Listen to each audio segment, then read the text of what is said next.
Wow. What a tournament, guys. Comment if you're watching live or after the fact. Comment below. I mean, has this tournament gone the way you thought it would? There's been surprises, I think, at every corner. Morocco making it this far. So impressive. What a tournament for Morocco. Absolutely. For them to fall like they did to France in stupendous fashion, truly. France was just overwhelming. But Morocco was a handful, even though they were losing players left and right. There were 3 players who had to be subbed out by the 45th minute, essentially by the 46th minute for Qatar. I'm sorry, for Morocco. 3 of those players started injured, and the manager wanted to play them if he couldn't really get away with it. So that's 3 subs, poof, gone like that. He has 2 subs left. And he does his darndest. I mean, what a tournament from that manager for Morocco. And what a tournament for the Morocco players. Same thing for Croatia. Croatia, what a tournament for Luka Modric and the Croatian players. To me, early on, I circled them early on. I was like, they look good. They just have they look good. They look solid. They have good players everywhere, and they're humming. And they went real far in the tournament. Great tournament for the Croatians. Great tournament for Moroccans. And then there were 2. France and Argentina, guys. Oh, man. This is exciting, guys. Let's listen to what Kay Murray, Alex Kirkland, and Mitch Gary have to say. Luis Miguel Echegaray have to say about the World Cup final. Difference of what we've seen from him in La Liga this season and what we've been seeing from him here with France? Well, you used the word selfless just now, Kay, and I think that's the perfect word to describe him. I don't know about you, I can't think of another player who is as talented as Antoine Griezmann is, and is at the same time so willing to sacrifice himself for the team. You don't tend to get that with these top-end superstar players, and let's not forget that Griezmann is a superstar. I know you had a funny couple of years, and that's coincided maybe with Atletico Madrid dropping back a little bit in terms of being a very top European team, but he's always had that fantastic attitude, and I'm really pleased for him that everyone, I think, is waking up now, or maybe not waking up to, but maybe remembering just what a good player he is, because like I say, the last couple of years have been a little bit difficult for him. He had this bizarre start to the season in La Liga, where due to this battle between Atletico and Barcelona about what kind of transfer fee Atletico is going to pay to bring him back permanently, he was on the bench. He had to be on the bench every single game for Atletico Madrid early on in the season. He was only coming on around about the 60th minute as kind of a power play between Atleti and Barcelona. So he was a victim of that situation in many ways, and yet, credit to him once again, he never complained. He stuck to his job, he kept going, and maybe it even ended up doing him a bit of good. I don't know, because he's come into this tournament looking so fresh, looking so hungry, and I agree, I think he's got a very good case for being the player of the tournament so far. Here's my question, Alex. Let's stick with the Atleti theme here, because on the other side of that final, Rodrigo de Paul has been pretty damn good, especially in the last game. What is happening? Is it basically we all need a break from Cholo Simeone? Is that what it is, or is it more than that? And what do you expect as well in January? Because obviously Felix has already been mentioned here on the show. But do you expect a sort of reflection from Atleti as well, given how their players have been doing in the World Cup? I think Rodrigo de Paul's a really interesting case, because this is a player who I think for the last couple of years for Argentina had been one of the most important players in terms of the team that Scaloni had put together. The role that he was playing alongside Messi, I think, was absolutely crucial for them. You look at the Copa America performances like that. And I thought actually he came into this tournament off the boil, really. He hadn't been great for Atletico this season, de Paul. I didn't think he was great at the start of this tournament either. But I think he, like this Argentina team, has grown into the tournament, and that's what you want, isn't it? It doesn't really matter what kind of performances you put in at the start of the group stage. We saw Spain beat Costa Rica 7-0. They've gone home. France for the win! Lost their opening game to Saudi Arabia. What a tournament. And they're getting better and better every game that goes by, and Rodrigo de Paul has been a big part of that. He's had a funny season for Atletico. He hasn't always performed. He hasn't quite found the kind of role at Atletico Madrid that he has had for Argentina over the last couple of years. Mm-hmm. Yeah, it's interesting, isn't it? Okay, so we've got a few questions coming in from our viewers, Alex. How excited are you to see Mbappé against Messi? Mbappe's 23 years old. aren't they? There's no He won the question. World Cup at 18. I'm waiting for Mbappé to put in another kind of signature performance, because fairly quiet this evening, very quiet against England. Messi looks like a man on the mission. You know, he looks like we all know about his sort of previous, not really personal failures for Argentina, but certainly being the figurehead of kind of a collective failure. What do you think about that, Juve? What do you think about that, chat? 2014 Messi, man on a mission. And I wonder how much this World Cup Mbappé might be reminiscent cruising. of 2014. Messi's Argentina featuring again. This time it's France as kind of the European powerhouse rather than the Germany side that we saw in 2014. Luis mentioned that this might be a final that goes all the way to extra time and beyond. Of course, that was the case in 2014 as well. That was a game where Argentina had some big chances, missed them, and ended up getting beaten by Germany very, very late on. So I wonder if there might be some potential echoes there. Yeah, can I just say as well, I know that it might not have been Mbappe's best game, but he was still involved in both of the goals, especially in that second one. He just showed That's where I was going. what he has. Obviously, in that first one, it was a deflection, wasn't it, that made it then come towards Theo Hernandez, and then he scored the goal. But just the way, and we know what he can do with whatever space he gets in front of him, and just the way he used that to set up that second goal was brilliant as well.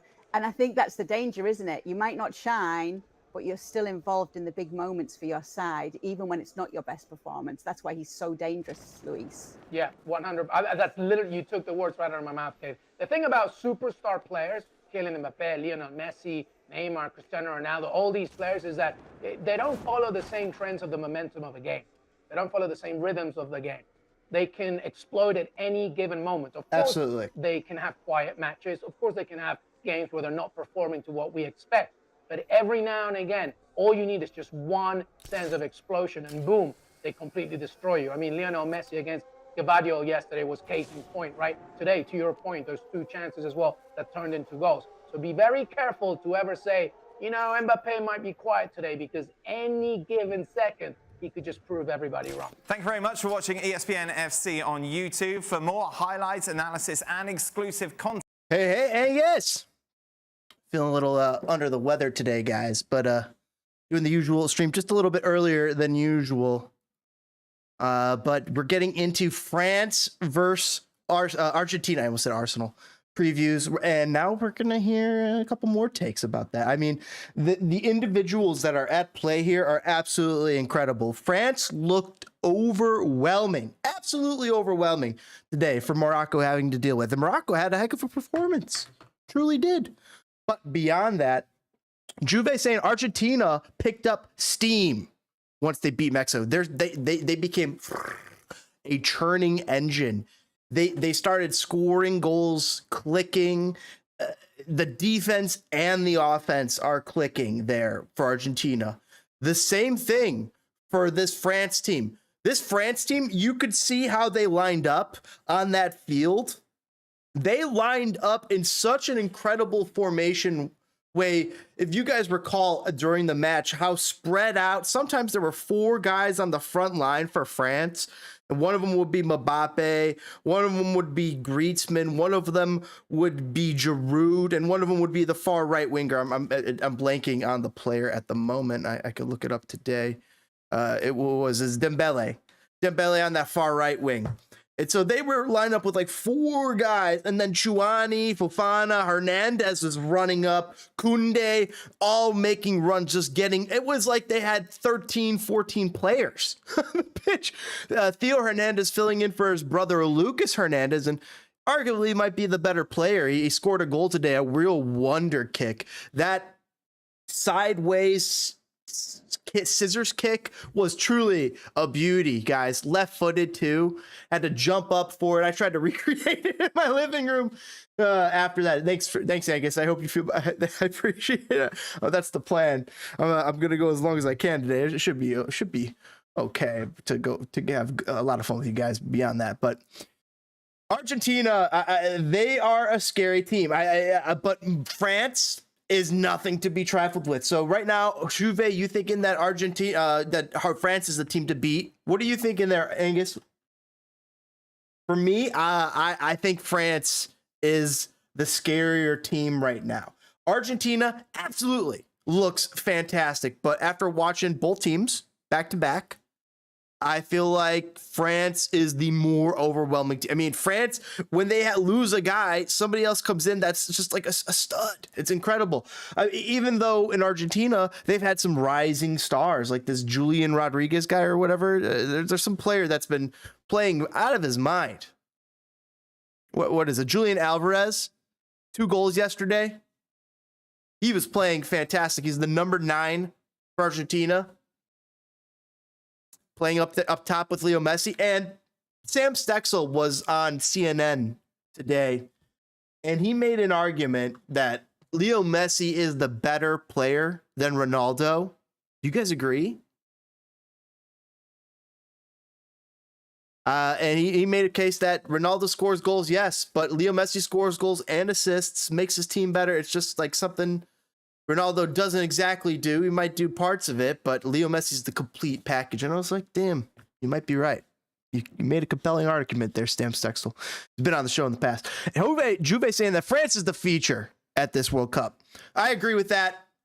I definitely think that France is... They are the team that looks like number 1. I mean, they're the reigning champions. They're going for their second World Cup in a row. Eng is saying that I think France is more systematic. They replace one player for another. That system works. It's so true. Like, literally, they lose Lucas Hernandez at left back, and then boom, stick in Theo Hernandez, his little brother, and not only do they lose nothing, they gain. They might even gain. They did lose a couple of players to sickness. I know Rabiot actually missed this game in bed. He was watching in bed from his hotel because he was struck with sickness. So Rabiot feeling far worse than I am anyway. Juve saying, I hate to say it, but yes, Messi is on point. I'm a Ronaldo. I started with Messi. I started being like, yeah, Messi. And then I moved towards Ronaldo being the best. And that argument by Sam Stexel's pulling me back towards maybe Messi is the GOAT, maybe Ronaldo's second best. And maybe even Messi is better than Maradona, better than Pele. He said this during the CNN argument. In fact, why don't I pull that up? I'll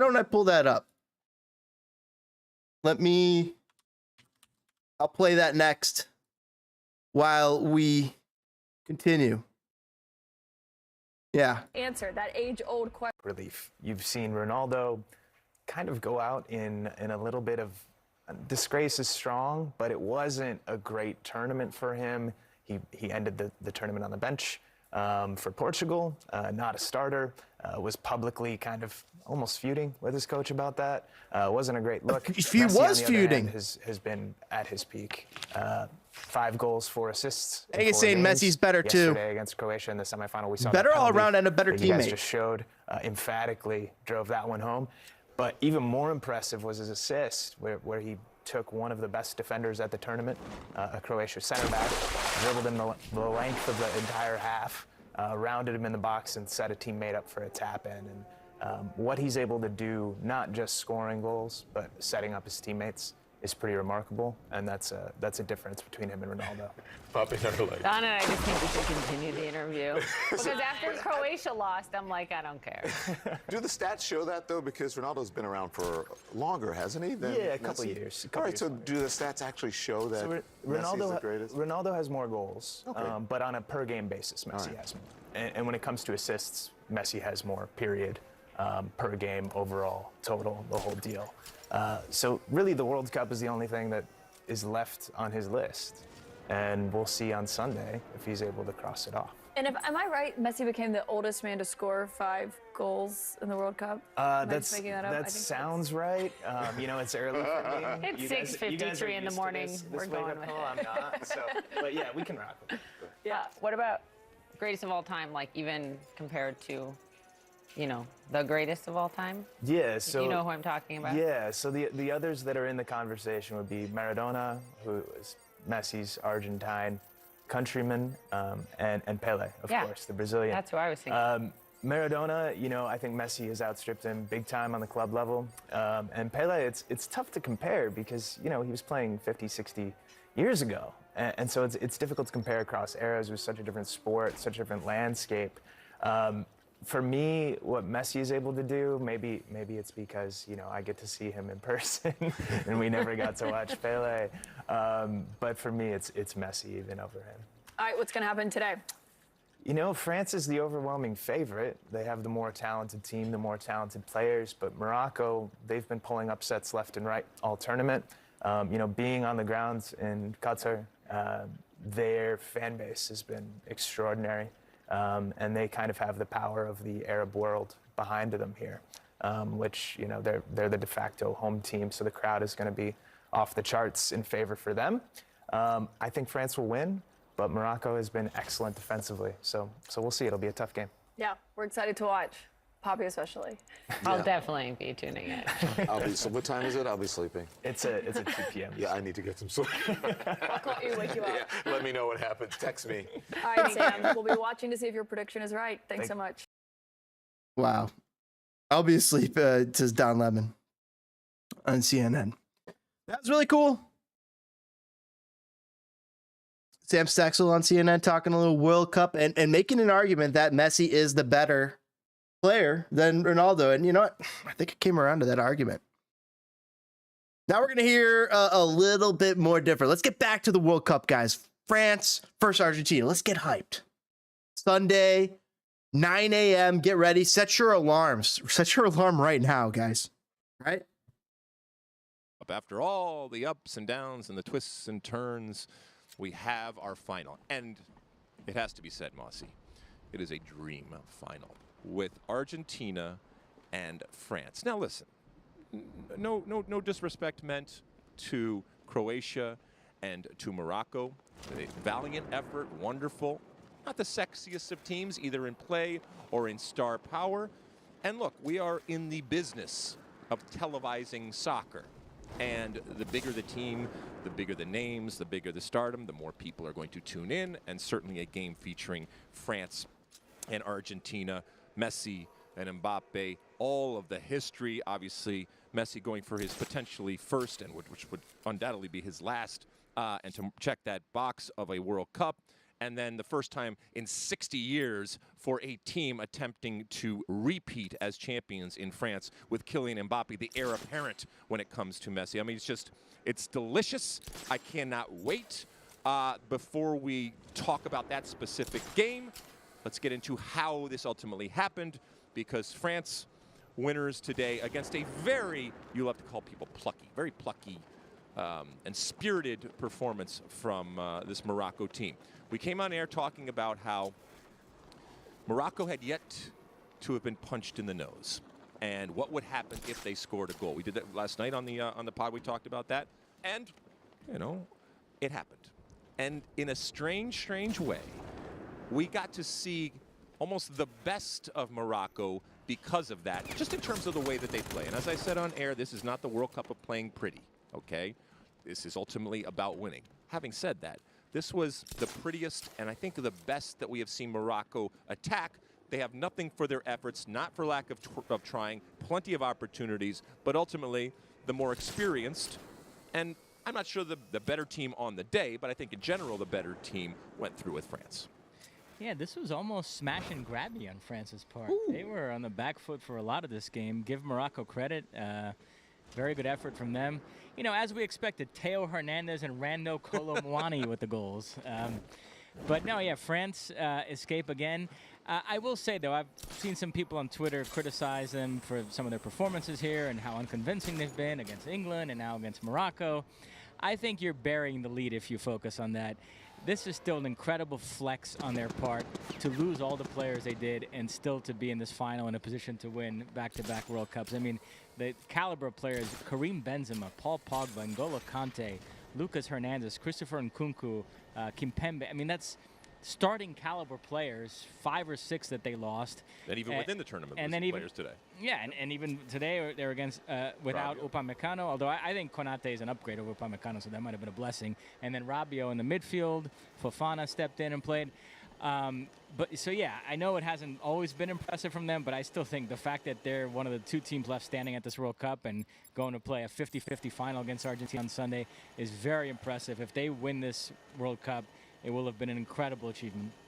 All right, so Teo Hernandez, like you said, starts off the scoring in that 5th minute, and just like that, Morocco is faced with something that they haven't had to face.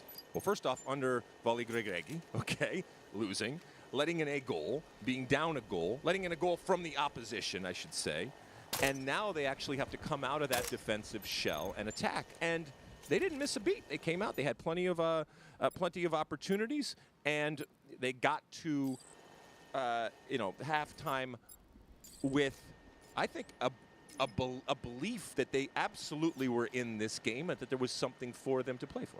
How about that bicycle kick off the post? Oh my God! Lloris getting his fingertips on. Lloris had a wonderful game. Yeah, all right, for a guy that hasn't done a whole lot. I mean, he was called upon time and time again. And to your point, they bend, but they didn't break in terms of what France did. And in essence, they did a Morocco on Morocco. I don't think it was by design, but that they are not necessarily even playing the best. And certainly in these last 2 games, you mentioned the England game, and they are still able to get results. I mean, that says a lot. And the fact that this hasn't been done in 60 years, coming into this tournament, history had shown that not only is it not done, but coming into a tournament after you've won the World Cup, sometimes you don't even come out of the group, and that's actually more of the norm. And so they are bucking trends all over the place with the refreshing of the team, with putting in players even when other players go down, and then just getting to the final, let alone the possibility of winning it. Yeah, they're the 5th defending champion to get to the final. The first 2 that did it then won the final, which was Italy in '38 and Brazil in '62. The last 2 to have done it lost the final, which was Argentina in 1990. They lost to Germany. And Brazil in '98 lost to France, ironically enough. So we'll see how this goes for France. But no, just getting to this final is a very impressive achievement. To your point, the last 3 defending champions have gone out in the group stage, and 4 of the last 5. A run that, by the way, begins with France in 2002, crashing out in the group stage. So they really did buck that trend. This is, whatever happens on Sunday, this has already been a very credible defense of their crown. But obviously they hope now to push through and win it. Okay, before we kiss off Morocco, and we're not kissing them off because they're playing in a 3rd place game, and just let me say about the 3rd place game. I know, and Stu Holden, I think, hit it on the head when he said it's the game that nobody wants to play. But it is an opportunity to position yourself higher in history. And that does mean something to the players that are playing, and also to the fan base. And I have no doubt that the Moroccan fan base, whether they're the Moroccans or the greater community that has come to embrace this team, are going to be out in force for this team that already has achieved history and has the opportunity to ultimately finish 3rd. So I'm excited about seeing these 2 teams. I'm always interested to see how the players approach it and the opportunity to kind of cement yourself. I mean, if this was an Olympic moment, you would be playing for a bronze. And as Morocco playing for a bronze in the World Cup of Soccer, that is something that nobody has ever done and that you have never done, and I think should be respected. And I think both of these teams are ultimately going to respect it. I think Morocco certainly will relish another chance to play at this tournament in front of their fans. So, yeah, I'm not worried about them being motivated. Croatia, we'll see. Didn't you tell me once that at the '95 Copa America, you guys kind of mailed in the 3rd place game, and it's one of the great regrets of your career? It is one of the great regrets of my career. And actually, Bora Milutinovic, our coach, once talked to me about it. And, we were, at that point, being coached by Steve Sampson. And I'll never forget him being angry. He wasn't even our coach anymore. And he was angry at the way that we approached that 3rd place game. And we had already kind of done something special. And we sat, rested on our laurels there, and we didn't take it as seriously as it should have been taken, I think. And yeah, I regret that because we weren't able to take a step back and say, hey, yes, we're not in the final, and that sucks, but we are in a 3rd place game, and we could be etched there at 3rd place. And there is a difference between 3rd and 4th place. So yeah, I don't know what Croatia's mentality is going to be. Obviously, having been to the final last year and now in the 3rd place game. They did win the 3rd place game in '98, beat the Netherlands, so there you go. Have a positive track record. There you go. Okay, let's spin it forward to the final. I saw that Copa Divina, Angus, your tweet. Storied teams, incredible countries when it comes to That'll be fun. success in the World Cup. Let's take another And wine's quick probably a look good on call how for in the morning. Argentina got there. You're gonna drink anything. Lost to start out the grape tournament juice against Saudi right? Arabia, and everybody's screaming and yelling, the sky is falling, and they said, no, That'll be a fun little celebration. They win over Mexico, they win over Poland, they win over Australia. I also have a thought, in the chat. quarters, they win on penalties. I'm going to interrupt Alexi here for just a moment. Now, guys, this World Cup, people have said it. People have said it's the world coming together. And at some point, I was like, oh, yeah, I guess so. And then today, watching these games, I was like, this is the world coming together. The whole world is watching the World Cup together. We're all watching it in real time, and we're enjoying it. We're watching Messi potentially go and win it all, or we're going to see Mbappé win his second and France win their second in a row. We're going to see history either way. And the whole world as a collective has been enjoying this together. It's been something that's been a treat. And when you think about it that way, soccer brings the world together in such a way. It's a shame that there aren't other things that really do that. That soccer, the Olympics, those are kind of the two big things that really bring the world together. What else? Well, I mean, what else between those two sports, those two athletic competitions, really brings the world together like this? It's awesome. It's an awesome thing. And soccer is pretty special, guys. It's a special thing we all share with each other. It's pretty cool. Thanks for joining us here on Spitting Fire for that.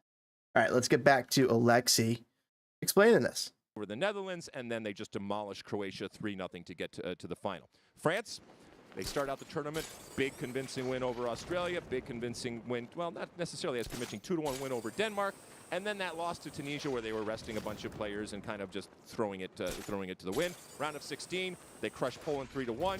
Quarterfinals, even though they didn't play well, they ended up getting the win over England, and that in and of itself says something. And then the semifinals that we saw tonight, a 2-1 win over Morocco. That ultimately on the score sheet was convincing, but it wasn't as convincing as it actually looked on the field. I know you have Argentina winning in your pool, but just in general, if you had to pick right now, and I gave you the option of picking one or the other, would you still be sticking with your Argentina pick? Yeah, I'd slightly lean Argentina, although I think this is pretty much a 50-50. You do? Yeah. We were talking on the set about who has more pressure and therefore who has the advantage. And I think that the pressure is on Argentina. I think the pressure is on Argentina for a number of different reasons, not the least of which is they want to give this to Messi. And that desire and need to give him this moment, that in and of itself is pressure. That not just the players, but the country kind of wants this for him, and there's plenty of fans around the world that want this for him. They are playing a team in France that, yes, it hasn't been done in 60 years, but this is a team that has already won the World Cup. If they were to lose, there's still a lot of World Cup winners that are going to be walking off that field for France. And I'm not saying they don't want to do it. I'm just saying, having been there and done that, it takes some of the pressure off of France right now. So I do think that ultimately France has the advantage over Argentina. And the final part of it is, what is the stadium going to look like? In that case, I do think that Argentina has the advantage. I think it is going to be overwhelmingly Argentine, and we know how crazy they have been and wonderful in terms of creating an atmosphere. So the world, in essence, I think will be behind Argentina, and the crowd in the stadium will be behind Argentina. But there's plenty of people that will, once again, like we talked about last night, will be hoping that in this moment of defeat, in the highest and the most important moment, that Messi and friends, that they just drink their salty tears. Yeah, this will be their 5th match at Lusail Stadium. This has been kind of their home away from home. So they'll be very familiar with the surroundings. It's the largest venue at this World Cup. It'll be close to 90,000 people, and I agree with you, it'll be mostly Argentinians. I mean, they have taken over. Them and Morocco are the two fan bases that really taken over this World Cup. It's their 6th final. They won it in 78 and 86, lost in 30, 90, and 2014. France, it's their 4th final. Won it in 98 and 2018, lost in 2006. There's a Zidane headbutt, lost on penalties to Italy. So, yeah, both countries with a lot of pedigree. They've played in the World Cup 3 times before. Argentina won in 30 and 78. 78 on route to lifting the trophy. And then the most recent one was 4 years ago. You might recall France beat Argentina in the round of 16, 4-3. Incredible game. Mbappé scored 2 goals. That was really his coming out party in that tournament. France went on to win it. So Yeah, I think it's going to be fun. I think it's going to be a great, great final. Who do you think has the best coach? You know, we have seen both of these coaches in different moments. France. I mean, they have to manage egos, and I think they've done a pretty good job of doing that. But then when it comes to the X's and O's, sometimes there's the whispers behind, especially Didier Deschamps, that he just kind of throws out the ball and does it. However, even tonight, we saw his substitutes make a huge impact coming on. I thought, you know, yes, having a substitute come on and score a goal is important, but I actually thought that Thuram substitute completely changed the complexion of the game, with Mbappé moving central and Thuram just blazing up and down that left-hand side and causing much more problems than, to be quite honest, Mbappé had done in the previous 45 or 50 minutes. If France wins World 2022, they'll be unstoppable in 2026. Thuram could win it in 2022. I'm enamored of Scaloni. I talked about him last night. I see more tangible things he's doing that really resonate with me versus Deschamps. It's just kind of, well, they're winning, so I guess he must be doing something right. Wow. Oh. But I don't always see his hand behind much of it. That is the biggest backhanded compliment. I don't know how you say backhanded compliment in French, but man, oh man, that is brutal. We kind of glossed over the third place game. Do you want to say anything about the third place game in terms of what you ultimately feel is going to happen? I know you mentioned you don't know if Croatia is going to show up, but if you had to bet right now, who are you picking on that one? I mean, Croatia is probably the better team, but I think motivation will be on Morocco's side. Like I said, I think they'll relish being in it, so it wouldn't surprise me if they come out on top. I think Morocco wins. Listen, anything before we head out? Because we got a couple of days off here, right? Looking forward to it. Are you? Yeah. You going to do anything interesting? I am going camping tomorrow in the desert. You're going to the desert? Yes. To do what? B, the lovely young lady that works on the set with you, organized this group camping trip in a desert. You get served dinner, and you go like surfing on the desert, sand surfing. I've been to the desert here, and their version of camping is much more like glamping at a whole nother level. I mean, they have tents and electricity and games and all this kind of stuff. So I got a feeling you're going to be in for it. For those that are curious, first off, we love that you join us here and have joined us here day after day after day at the World Cup here in Qatar. After the third place match on Saturday between Croatia and Morocco, we will be back. And then obviously after the final one. You got something to say, Mossy? That show we're going to do after the third place match, Stu Holden has promised me he will join us for that. Really? And I'm putting that out there now to put more pressure on him to actually follow through. All right, listen, we are going to have a couple of days off, so we will rejuvenate, recharge the batteries, and finish up strong here on the weekend. Third place game on Saturday, and then obviously the piece de resistance, shall we say, when it comes to the World Cup with Argentina against France. This has been the State of the Union. This has been the State of the Union presented by State Farm. I'm Alexi. That's David Mossy. We will speak with you on Saturday. And until then, and as always, size the day. Woo. All right, there's Alexi and Fox's take on the World Cup. I've never watched a third place match in any World Cup, but Morocco versus Croatia.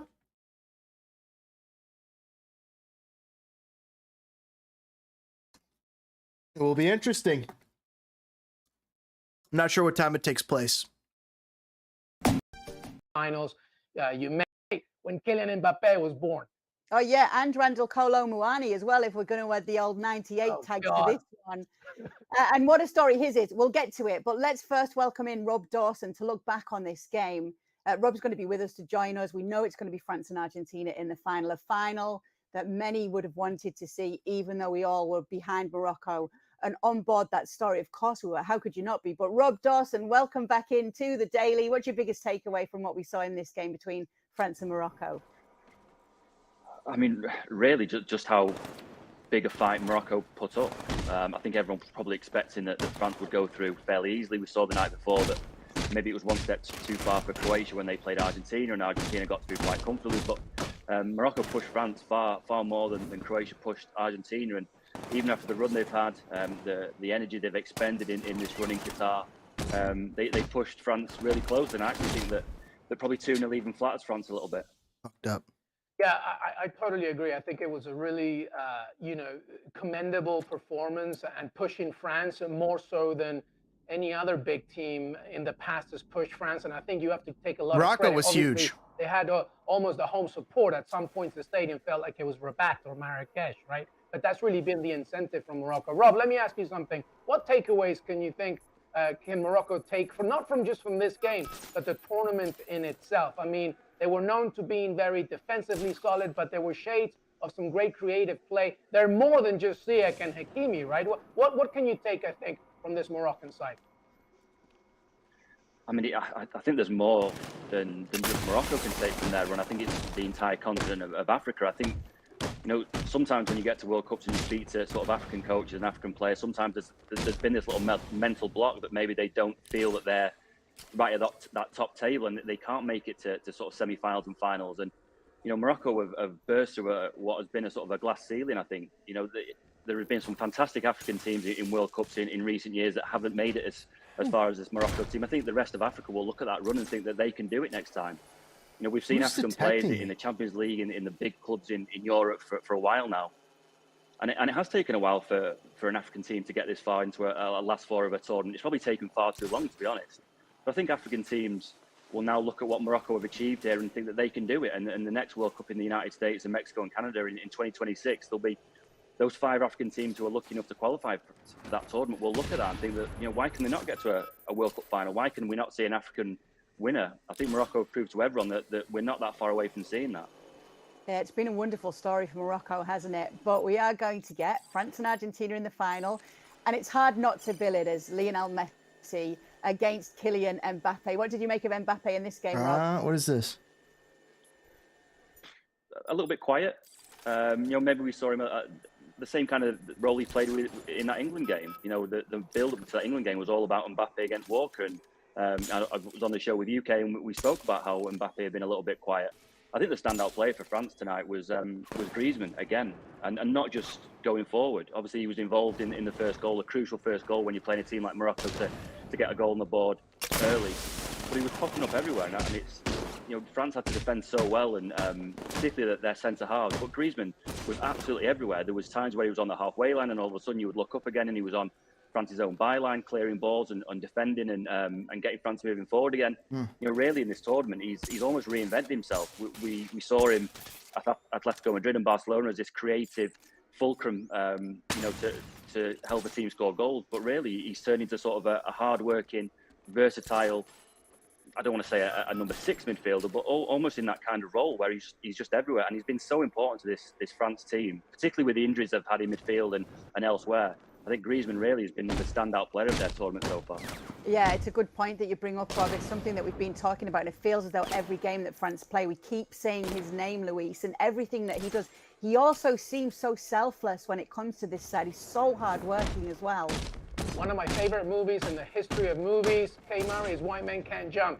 When Woody Harrelson comes in and shocks everybody with his Billy Hoyle skills and tactics and doing everything. I feel like Antoine Griezmann has been that kind of player at this World Cup, and he'll like that kind of symbolism because he loves basketball and the NBA as well. I echo everything that Rob just said. I actually saw him more as a free role-playing kind of 10, where he just, he felt like a 6, he played like a 6. He wanted to be an 8, he went like an 8. He was winning tackles when he lost them, and he was creating left, right, and center. He's been tremendous, and I think it goes to show what Antoine Griezmann can do when his number one objective is not to press and be so physical under Cholo Simeone, of course, which has seen under Atletico Madrid and even Barcelona before that. He's been fantastic so far, and it helps, of course, when you have that plethora of talent for Le Bleu. But Griezmann, Kay, has been fantastic. Magnifique, hey, Mari.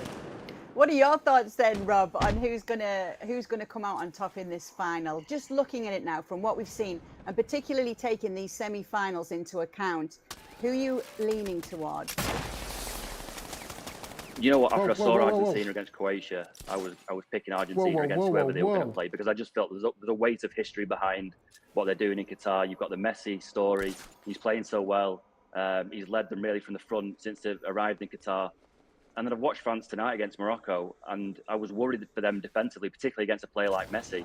and then they've put in a performance defensively that has been so sound that you start to think, well, you know, maybe they are the team that can cancel out Argentina. Maybe they can find a way to stop Messi.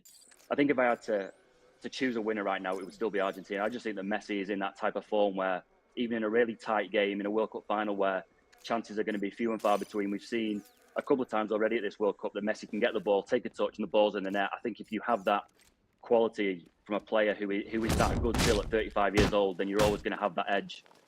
So right now, I think it's going to be Argentina, but it's going to be so tight. Two fantastic teams with two fantastic sets of players. Luis, I was wondering what you thought of that overhead kick attempt. Oh from my Yamik gosh, in there's the this one guy I 44th can't minute. see. Would have been goal of the tournament, wouldn't it, had it gone in? I think the stadium might have exploded. Both the third place and the final are both at the same 9 a.m. Central Incredible slot. if that had Who's going to be happened, but watching just that unless to they got add two a little bit screens? from, you know, looking ahead to the final, and I know we're going to talk about it a little bit more. I have been very impressed with Lionel Scaloni and how he has begun to develop his managerial skills throughout the tournament after losing to Saudi Arabia. Now I think comes the biggest test for Argentina, a French team that can hit you in so many ways, because it's no longer about Mbappé, it's also Griezmann. This is going to be a really intriguing matchup. Of course, they played against each other in 2018, if we remember, in the round of 16. It was 4-3, and that was all, that didn't include extra time. I think this one is going to extra time. Penalties, I don't know, but it should be a cracker. Give us as much as we can. That's what we want. We want it to go all the way, right to the dying moments in this World Cup. Listen, Rob, we're going to let you go. It's been great to get your insight. We're looking forward to speaking more about you. But what I do want to do, Luis, is while we are on the subject of Antoine Griezmann, is continue that conversation as well, because it makes sense to, because we are now going to welcome in Alex Kirkland. And this is a man who covers La Liga very closely, so he knows all about Greasy. Hello, Alex. Talk to us about Antoine Griezmann and the difference of what we've seen from him in La Liga this season and what we've been seeing from him here with France.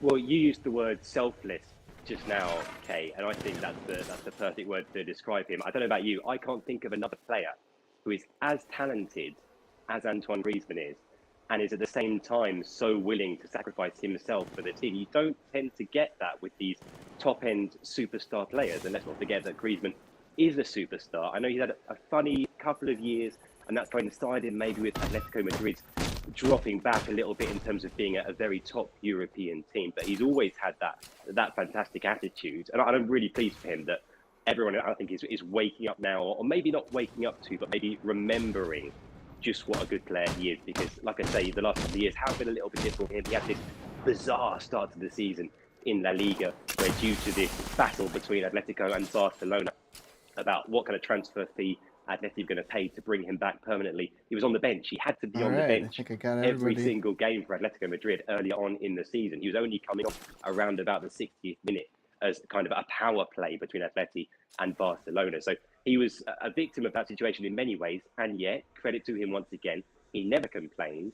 He stuck to his job. He kept going, and maybe it even ended up doing him a bit of good. I don't know, because he's come into this tournament looking so fresh, looking so hungry. And I agree. I think he's got a very good case for being the player of the tournament so far.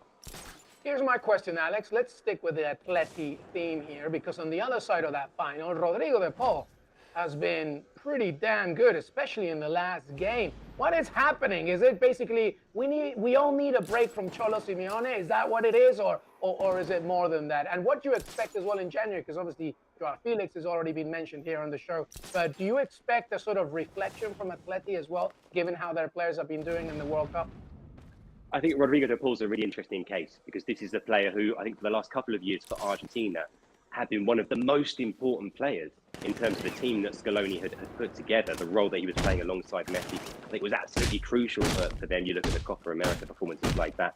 And I thought actually he came into this tournament off the boils, really. He hadn't been great for Atletico this season, de Paul. I don't think he was great at the start of this tournament either. But I think he, like this Argentina team, has grown into the tournament. And that's what you want, isn't it? It doesn't really matter what kind of performances you put in at the start of the group stage. We saw Spain beating Costa Rica 7-0. They've gone home. Argentina lost their opening game to Saudi Arabia, and they're getting better and better every game that goes by. And Rodrigo de Paul has been a big part of that. He's had a funny season for Atletico. He hasn't always performed. He hasn't quite found the kind of role at Atletico Madrid that he has had for Argentina over the last couple of years.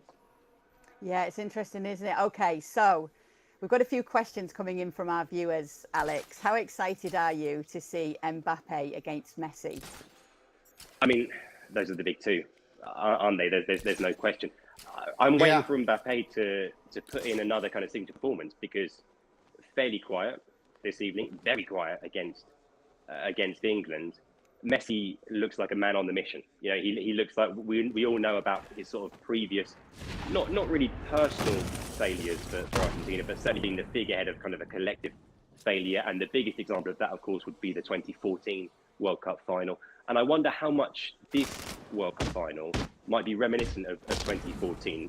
Messi's Argentina featuring again, this time it's France as kind of the European powerhouse rather than the Germany side that we saw in 2014.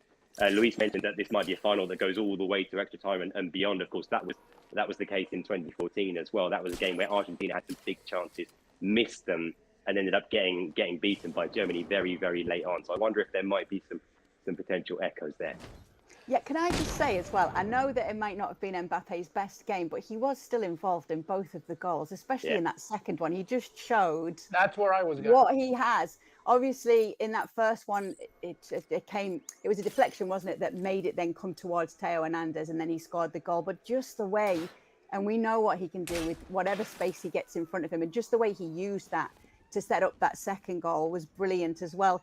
And I think that's the danger, isn't it? You might not shine, but you're still involved in the big moments for your side, even when it's not your best performance. That's why he's so dangerous, Luis. Yeah, 100. That's literally, you took the words right out of my mouth, Dave. The thing about superstar players, Kylian Mbappé, Lionel Messi, Neymar, Cristiano Ronaldo, all these players, is that they don't follow the same trends of the momentum of a game.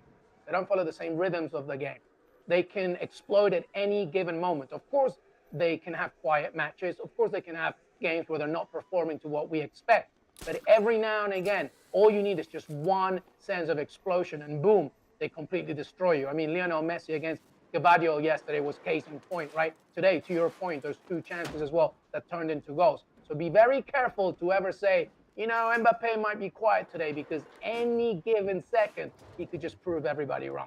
It's true. Yeah, he could. You know what? I made a bit of a mistake letting somebody go too early here. Rob Dawson's still sticking around. So there's no point in just having him there in the wings. We might as well bring him back in. And There hey, any other second he can explode as well. Back. What is it they say? Two's company, three's a crowd. What's four? Four's a party, right? All right, trying to Four's a figure out party. this. All right, so we've got some questions from the viewers. We're going to keep asking them. We'll put it to you then, Rob, first. Keys to stopping Mbappé again in the final. If we've seen in these last two games that there are ways to at least make him at least a little quieter than he would be in some games, what do you think those keys have been? Yeah, I mean, I think the key to stopping, if there is a way of stopping him, because I'm not really sure that there is an out-and-out way of stopping him. He's that good that you have to get tight. You can't let him run. You can't let him have pitch in front of him where he's just going to hurt you, because his main attribute is his pace, and pace frightens the life out of defenders. And if you let Mbappé run at you, you are in an absolute world of trouble, because that's all he wants to do. He wants to get the ball. He wants to kick it out in front of him and attack you like that. And I think if you get tight, you make him face his own goal, you make him pass it back into midfield, then you've got half a chance. That the last thing you want to do as a defender is have Mbappé running in behind you, because once that happens, you're just not going to be able to stop him. Obviously, it's very easy for me to sit here and go, that's how you stop him. You've got to do this and got to do that. It's a completely different thing when you're on the pitch with him, because he is that quick and he's that good technically on the ball as well. But I think if to stand any chance of stopping him, you need to stop him running. Whether he can actually do that or not, and whether Argentina can do that on the day on Sunday is anyone's guess. But that would be my first point of call for the defenders. Stop him running, get him turning back inside, and make him lay the ball off, because you just don't want him anywhere near the ball, frankly. Yeah, you know what? We keep talking about attackers a lot. I think it's worth mentioning how some great performances from goalkeepers has gone throughout the tournament. Alex, let me throw this one to you, because here's another question from a viewer. Hugo Lloris, obviously such a leader for the French national team. Where would you rank him among goalkeepers right now, I guess, not just the World Cup? You're asking an Arsenal fan, by the way. Yeah, I was going to say. I know. I'm gonna. You know what? As I was asking that, I was like, oh boy, what am I about to get? I'm not impartial on this subject. I think that really Lloris has been viewed generally as being a potential weak link for this France team. I don't think that's an unfair comment to to make, even from my biased position. I think he's been seen as a goalkeeper who can be a little bit shaky, who does have the occasional kind of big mistake in him in big games. But I have to say he's had a good tournament. I thought he was good again this evening, made 1 or 2 really good saves. And that big mistake hasn't arrived yet. Now, of course, there's one big game still to come, and he'll be hoping it doesn't come in the final. But yeah, I think he's had a good tournament, considering the fact that I wouldn't put him right there among the kind of the elite goalkeepers that some of the other teams in this tournament might be able to vote. I wonder if you've got a thought on that, Rob Dawson, on Hugo Lloris. I mean, I actually think that he's been underrated. I think when you talk about in the conversation of the world's great goalkeeper, you don't often hear his name mentioned. And I don't know whether that is because he's playing for Tottenham, who have been in and out of the Champions League and maybe haven't been challenging for trophies. But when you talk about, fantastic goalkeepers, you don't often hear his name, which is incredible, really, because he's already a World Cup winner. He may win the World Cup again on Sunday. And I just think maybe that there are goalkeepers who, I mean, flash is the wrong word for a goalkeeper, but attract more attention. Maybe it is because he makes the odd mistake, but then which goalkeeper doesn't? I think it's quite strange, actually, that you could hear conversations about the world's best goalkeepers, and Hugo Lloris would be nowhere near those conversations. But the bottom line is that he's playing for France, who are one of the best national teams in the world. They're already world champions. They're going to go and try and make it back-to-back World Cup wins, and he has always maintained his place. He's been very solid for him. I think he should be in that conversation. Certainly, he's done more than enough in his career to be in that conversation with the world's best goalkeepers. Yeah, my only quick add to the Hugo Lloris conversation is that I feel because his weaknesses, right? His weaknesses are often more highlighted than his strengths. He's such a good shot stopper. He's very good commanding his back 4 or back 3, whatever it is. He's of course a leader, and like Rob said, he's won so many things already. But his weaknesses, his delivery, his ball-to-ball, pass movement to his fullbacks, is not as good as other players. And I think that people like to highlight that more. But I completely agree. He's one of the best goalkeepers out there and deserves full recognition. Luis, that is the life of a goalkeeper, where your mistakes are always highlighted a lot more than the good things. They're all that you insane, do. aren't they? Maybe check your mail, because in a few days' time you might get an honorary membership to the Goalkeepers Union there. We've got some Cristiano Ronaldo news. Obviously, he's not in the World Cup any longer. He's been training at Valdebebas in Madrid. Alex Kirkland, tell us more. Yeah, look, I would love to say this is, sensational return to Real Madrid on the cards, but I can't say that because we don't. Well, look, our information is that is not the case. It's very straightforward. He's still got a house here in Madrid, and I don't think Ronaldo's going to Madrid, even though he's training in Madrid. The World Cup having come to an end, he wants to be training to try and maintain his fitness ahead of wherever he ends up deciding to move in January. And he asked Real Madrid if he could go and use the facilities at Valdebebas, which of course are second to none. Now, his relationship with the club, it took a bit of a hit when he left in 2018. I think it's fair to say. There was a little bit of bad blood there, but it's improved quite a bit since then. In the last couple of years, he's been spotted back at the Bernabeu for watching the odd game. And whenever you've heard someone like Florentino Perez talk about Cristiano, he's been very, very complimentary. So that relationship has improved a lot. And so when Ronaldo said, look, can I come to Valdebebas to train? And the club said, no problem. Anytime you want to come and train, you can do that. Now, it's important to say he hasn't been training with the Real Madrid first team. He hasn't been there taking part in rondos and five-a-sides. He's been training on his own on a separate pitch. But he's been there at Real Madrid's training ground. And of course, that gets people excited. But all I would say in terms of that kind of speculation is, well, look, remember that Madrid, they could have brought Ronaldo back last summer if they'd wanted to. If they didn't want to do that then, I'm not sure what would have changed in, I say last summer, I mean 2021, of course. Karim Benzema's injuries? Benzema has had a funny old season, hasn't he? And he hasn't been at his best at any stage this season so far. But even so, I'd be absolutely staggered if that ended up happening. Because like I say, they had opportunities to bring him back and they decided not to. I'm not sure what would make a case for that now, when you've got Vinicius in the kind of form that he's in on the left wing. You've got Rodrigo, who's been really good as deputy for Benzema. I just can't see it. But he's welcome to train there as long as he likes. Gab Marcotti has been saying from the beginning It's like he made the rumor that he should go back to Real Madrid. He's got a great relationship with Ancelotti. He could go back there. And he's been persisting with that all the time. So I'd be really interested to see what his reaction was today when he saw this. Rob, I don't understand why he didn't go and use the facilities at Manchester, at Manchester United, Carrington. Why not there? I don't think his security pass works anymore. I don't think that he's allowed through the gates. He's been told. How do you think this will be picked up in the Manchester press, Rob? Well, I mean, there'll obviously be a lot of speculation. The fact that he's there training, it's a very easy link to make, particularly when there's an injury to Benzema as well. And often we find in these situations where in the past where players have kind of turned up at clubs to use their facilities, next thing you know that there is a little bit more smoke, and then all of a sudden they've signed and they're on a short-term contract to the end of the season. It doesn't sound like that's the case this time, but I think it'd be lovely to see him stay in Europe, to be honest. I think we've heard all the speculation and talk about possibly joining a club in Saudi Arabia, that the money that's on offer there. I think a lot of people, whether you like Cristiano Ronaldo or not, or agree with the behaviour that he's demonstrated in the last few months, I think a lot of people would like to see such a great player remain in Europe for as long as possible, whether that's at Real Madrid or somewhere else.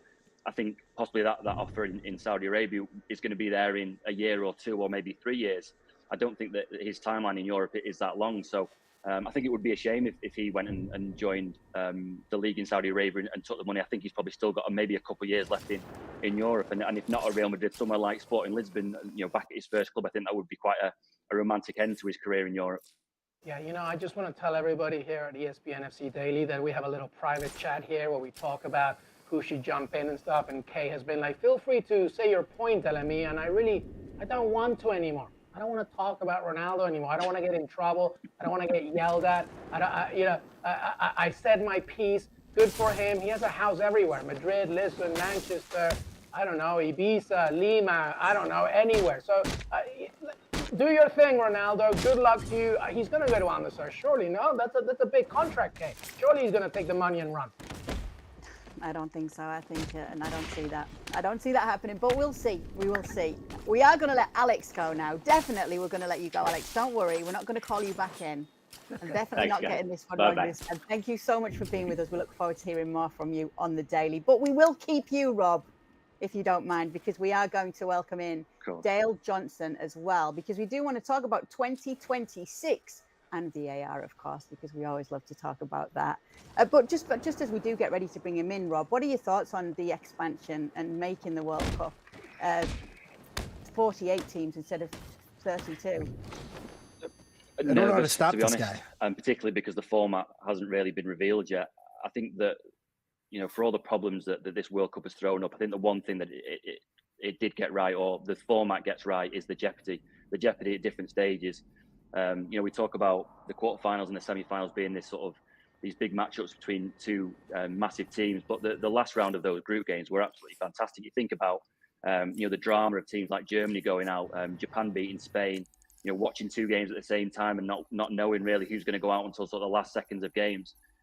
Really FIFA need to be looking at and keeping that, because that is the essence of the World Cup. Obviously, we're all going to enjoy a grandstand finish on Sunday between Argentina and France, and that's what people are attracted to the World Cup by. But it's also that drama earlier in the tournament, and I think FIFA need to do everything possible to keep that. I think it's going to be difficult with 48 teams, but they need to do everything in their power to make sure that is maintained, because that really, for me, that was the most exciting round of games at this World Cup, and to lose that would be criminal, really.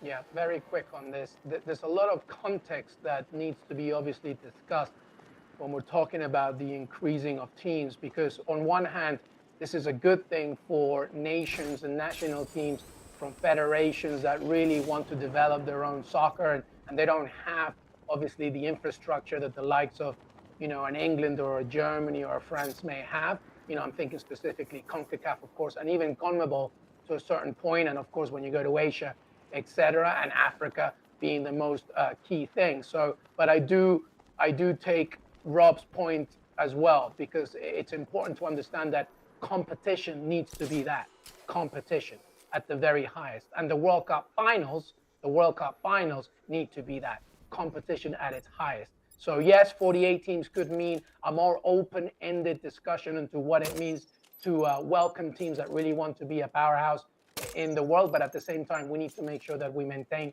the level of high excellence in competition. So it has a lot of context and nuance, this conversation. It's not just one-ended. Well, let's get a bit more information on it. Dale, what do we know so far about the plans? What can you tell us? Yeah, so FIFA decided 6 years ago that it was going to be 16 groups of 3 teams. Now, the problem with this is that, firstly, you lose a lot of the jeopardy, as Rob mentioned, because you're getting to the top 2 going through, so 2/3 of the World Cup go through to the knockout rounds. But the other problem is that when you haven't got teams playing concurrently in their final group game, then you get a situation whereby teams can play out a specific result, say 1-0, and that results in those 2 teams playing that game to go through in first and second, and the team that isn't playing to go out of the tournament. Now, FIFA proposed to get around this by having a penalty shootout around every drawn game, but then again, that still doesn't change the outcome where you're playing for 1-0. It still could be collusion. So I think FIFA have finally realised that this 3-team idea isn't really going to work. Now, one of the reasons why they went for the 3-team idea was they wanted to limit the increase in games from 64 to 80, and a lot of that was pressure from the clubs and from the players' associations who didn't want an extra workload. Now, on this system with 3 groups of 16, then they could still play the World Cup in around 32 days. Now, with the suggestion, and I think this is going to happen, I think they've realised they're going to have to do it, where they go to 3-team groups would be a tie-breaking nightmare. 3 games still. That's going to increase the World Cup to 104 matches. And that means that they're going to have to play over a longer period, at least 35 days. And obviously, this is going to be something that's going to put FIFA and the World Cup back on a collision course with European clubs about the amount of time it's going to take up. Yeah, and about when to do that. I think that if you're going to have a 48-team tournament, you need to have the 12 groups of 4 teams, because it's just a better format. You are going to have third-place teams going through to create the right balance of teams going through to create the round of 32 to round of 16 onwards to the final. But it will just be better than it will be to having these singular games at the end, which could lead to collusion of results. Dale, let's just go back quickly to the game that just was, and that big VAR moment, the big rule moment regarding Buffal, who only was shown a yellow for the foul on Hernandez. Have you been getting a lot of questions regarding that moment? Yeah, and then there's questions also last night about the Argentina decision for quite similar reasons. But I was quite surprised on this one. I can see why the VAR decided to stick with the on-field decision, but I don't particularly think it was a correct one. The reason is that he's saying that Theo Hernandez has got touch on the ball before he collides with Buffal. But the fact of the matter is that he didn't collide with Buffal with the foot he made the challenge with. It was his opposite foot that came round and swept Buffal. And of course, it was Buffal that got booked for the challenge. Now, VAR can't do anything about that unless it advises a penalty. Now, interesting one, this is Drew Fisher, the VAR, who's a Canadian official. He was also the VAR in Poland versus Saudi Arabia, and he gave one of the softest penalties of the competition to Saudi Arabia, which they actually missed. And that was this one was far more of a penalty than the one he didn't give in that group game. Yeah, do you want to talk about that Argentina moment then as well, that you alluded to there, Dale? Because I know a lot of people have been asking about that too. Yeah, so I think people think because the goalkeeper hasn't made a challenge and he's stopped that it shouldn't be a penalty. But the problem is that keepers come out to make a challenge and he's made his body bigger, and because he's made his body bigger and spread with his right leg, and he's created a barrier to the striker. Now, just because he stopped his momentum, it doesn't mean that he can't have made a foul challenge on the striker. And I know I can see why people might think it shouldn't be a penalty because the goalkeeper had essentially stopped, but he'd still come out and created that barrier. So there's certainly no way that a VAR is going to overturn that decision by the referee. And if the referee hadn't have given it, I'd be fully expecting there to be a review for a penalty for that. Yeah, and just one last question while you are here. Have you been surprised? Obviously, there's so much at stake. It's the World Cup. But I feel as though we've seen some big name players calling out referees after almost every game in the knockouts. Well, it's funny, isn't it? Because the knockouts have actually been a lot quieter than the group stage in terms of VAR and controversy and decisions which have been really heated. I mean, I think a lot of it, when it comes down to the knockout grounds, you're talking about frustration of players of really high pressure moments, and they know that this is like a defining moment of their career. So they don't want things to go wrong around refereeing decisions. But I think on the whole, once we got to the knockout stages, the refereeing's been a lot better than it has in the group stages, that's for sure. Great. Well, we thank so little much bit Dale better. Johnson and Rob Dawson as well. Rob, we're definitely going to let you go this time. Don't worry. You can actually leave and go and do whatever you need to do. Perfect. We don't need to call you back. No, but please do come back on the show soon. We love having you. Oh, I All was right, there. Luis. So, because it's just you and me, I did mention that I was going to talk about Randall Kolo Muani and even Theo Hernandez, because this is a story in this game as well of players who've come in for someone. Theo Hernandez coming in for his brother, obviously, earlier on, and making a big difference to the team. But Randall Kolo Muani, remember, he got called up because of Nkunku's injury.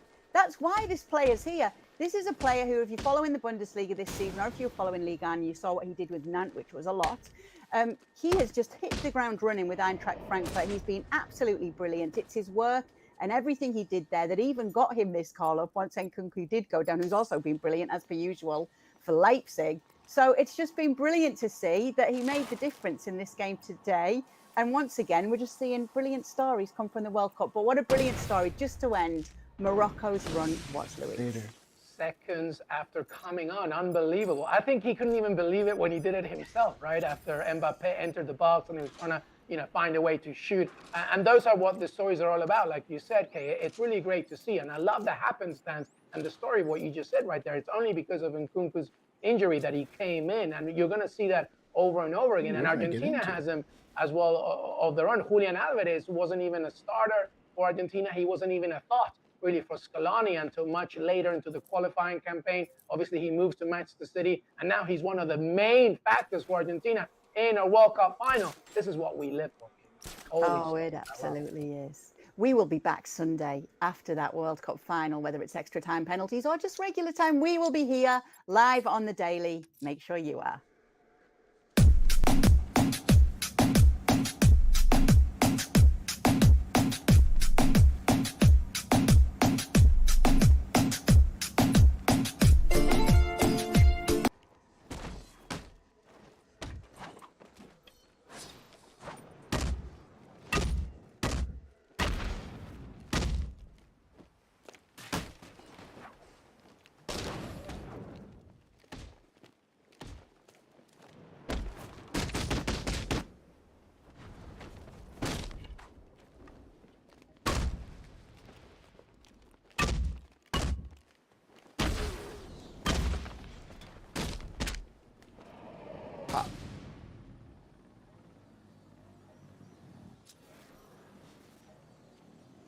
All right.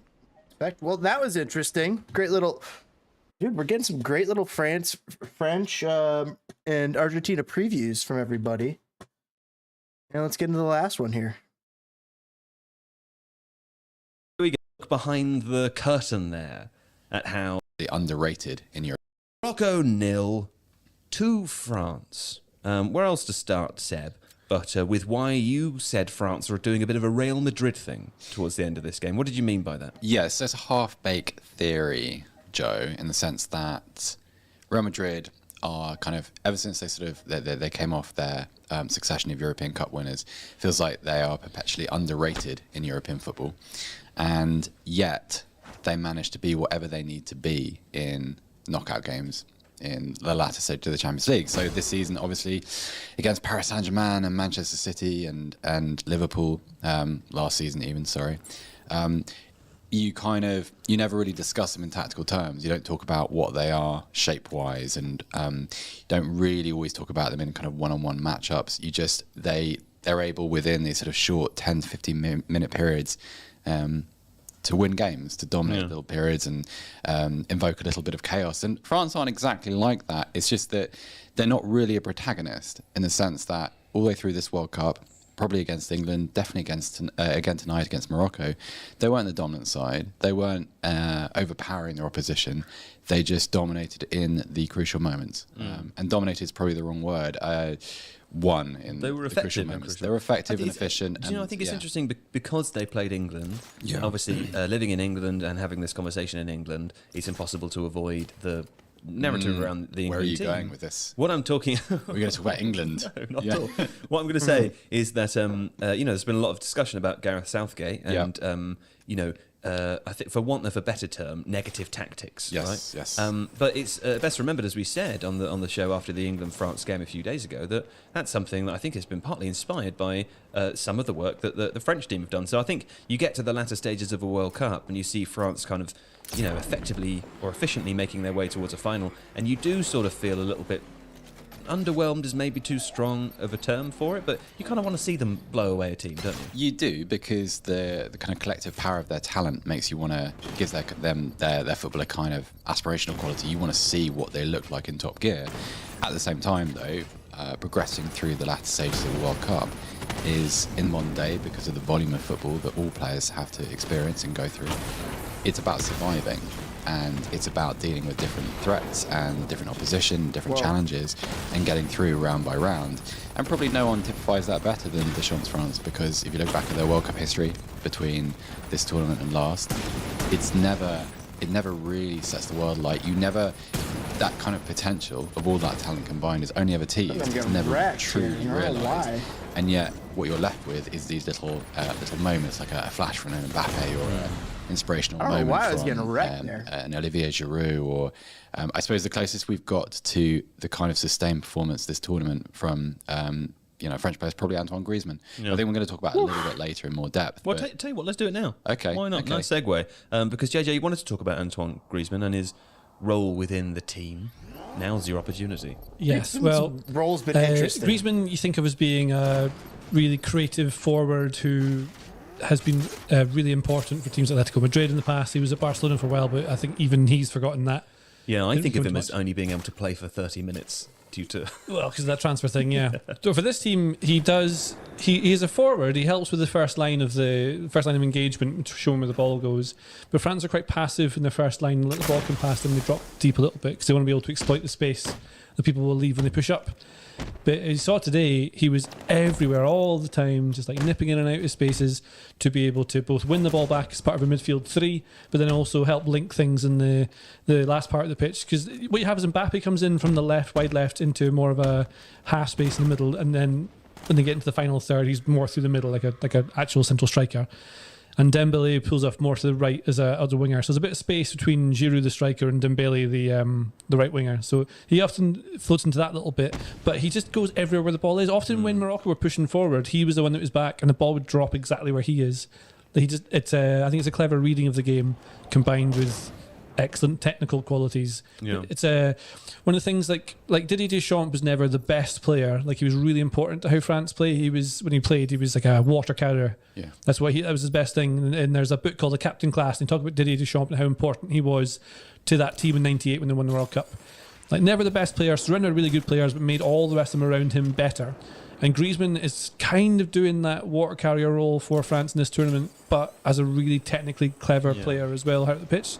So it just makes him even better than he has been. It's quite interesting, though, isn't it? I was just going to ask, actually, because do you think it changes the way that you approach the game mentally? Because if you're playing an attacking role, you can kind of drift in and out of the game, and you can kind of pick your moments.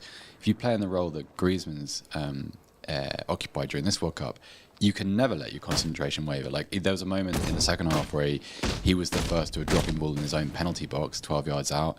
And if he doesn't make that interception, there's a chance for a shot on goal. Like, it's 90 minutes worth of concentration. It'd be interesting to know what it's like to kind of condition yourself to move between, like, the club version of Antoine Griezmann and the one that we've seen here. It's very different. I think good players just adapt to it. I guess so. Like, you see Mbappé, like, he wants to be the very best, like no one ever was, right? And so he's trying to do all different things that he was doing in the past. So he's now playing like more of a all-round forward as opposed to just a goal scorer. In the past, he was a bit chancy in today's game, though. How do you mean chancy? It's a Pokemon. I don't know. I'm just trying to throw a little pun in there. No. What do you mean? Nothing. No, I don't mean anything. I don't know. So Mbappe's trying to do far more than he has done in the past. Yeah. I thought he was a real Geodude in today's game. No. Like Mbappé knows the power that's inside, whereas Griezmann is trying to adapt to the team that he's in.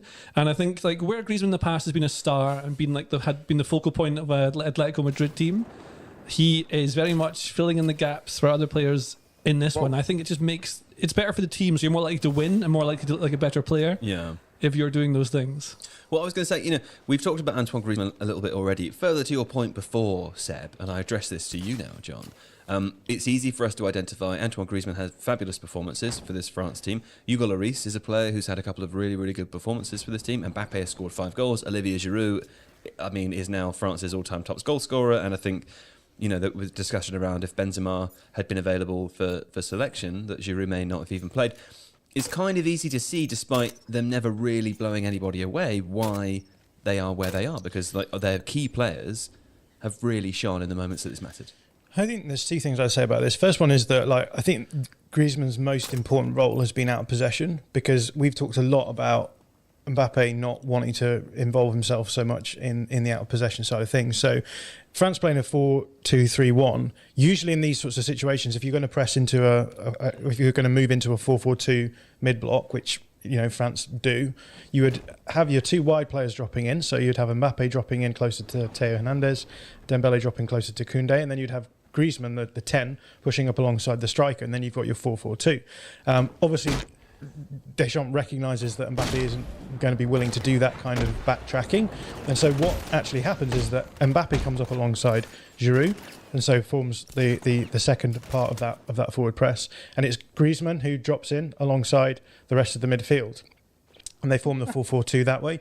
And I think that is the big difference between France this time around versus last time around, is that they now have this structure which actually mitigates some of the stuff that Mbappé is doing. But you couldn't do that without a player like Griezmann. And there's there's a very limited market for players who are both creative but also physically adept enough to be able to play that kind of role as well. Yeah. So I think that's like a lot of what France do well is based around that defensive structure.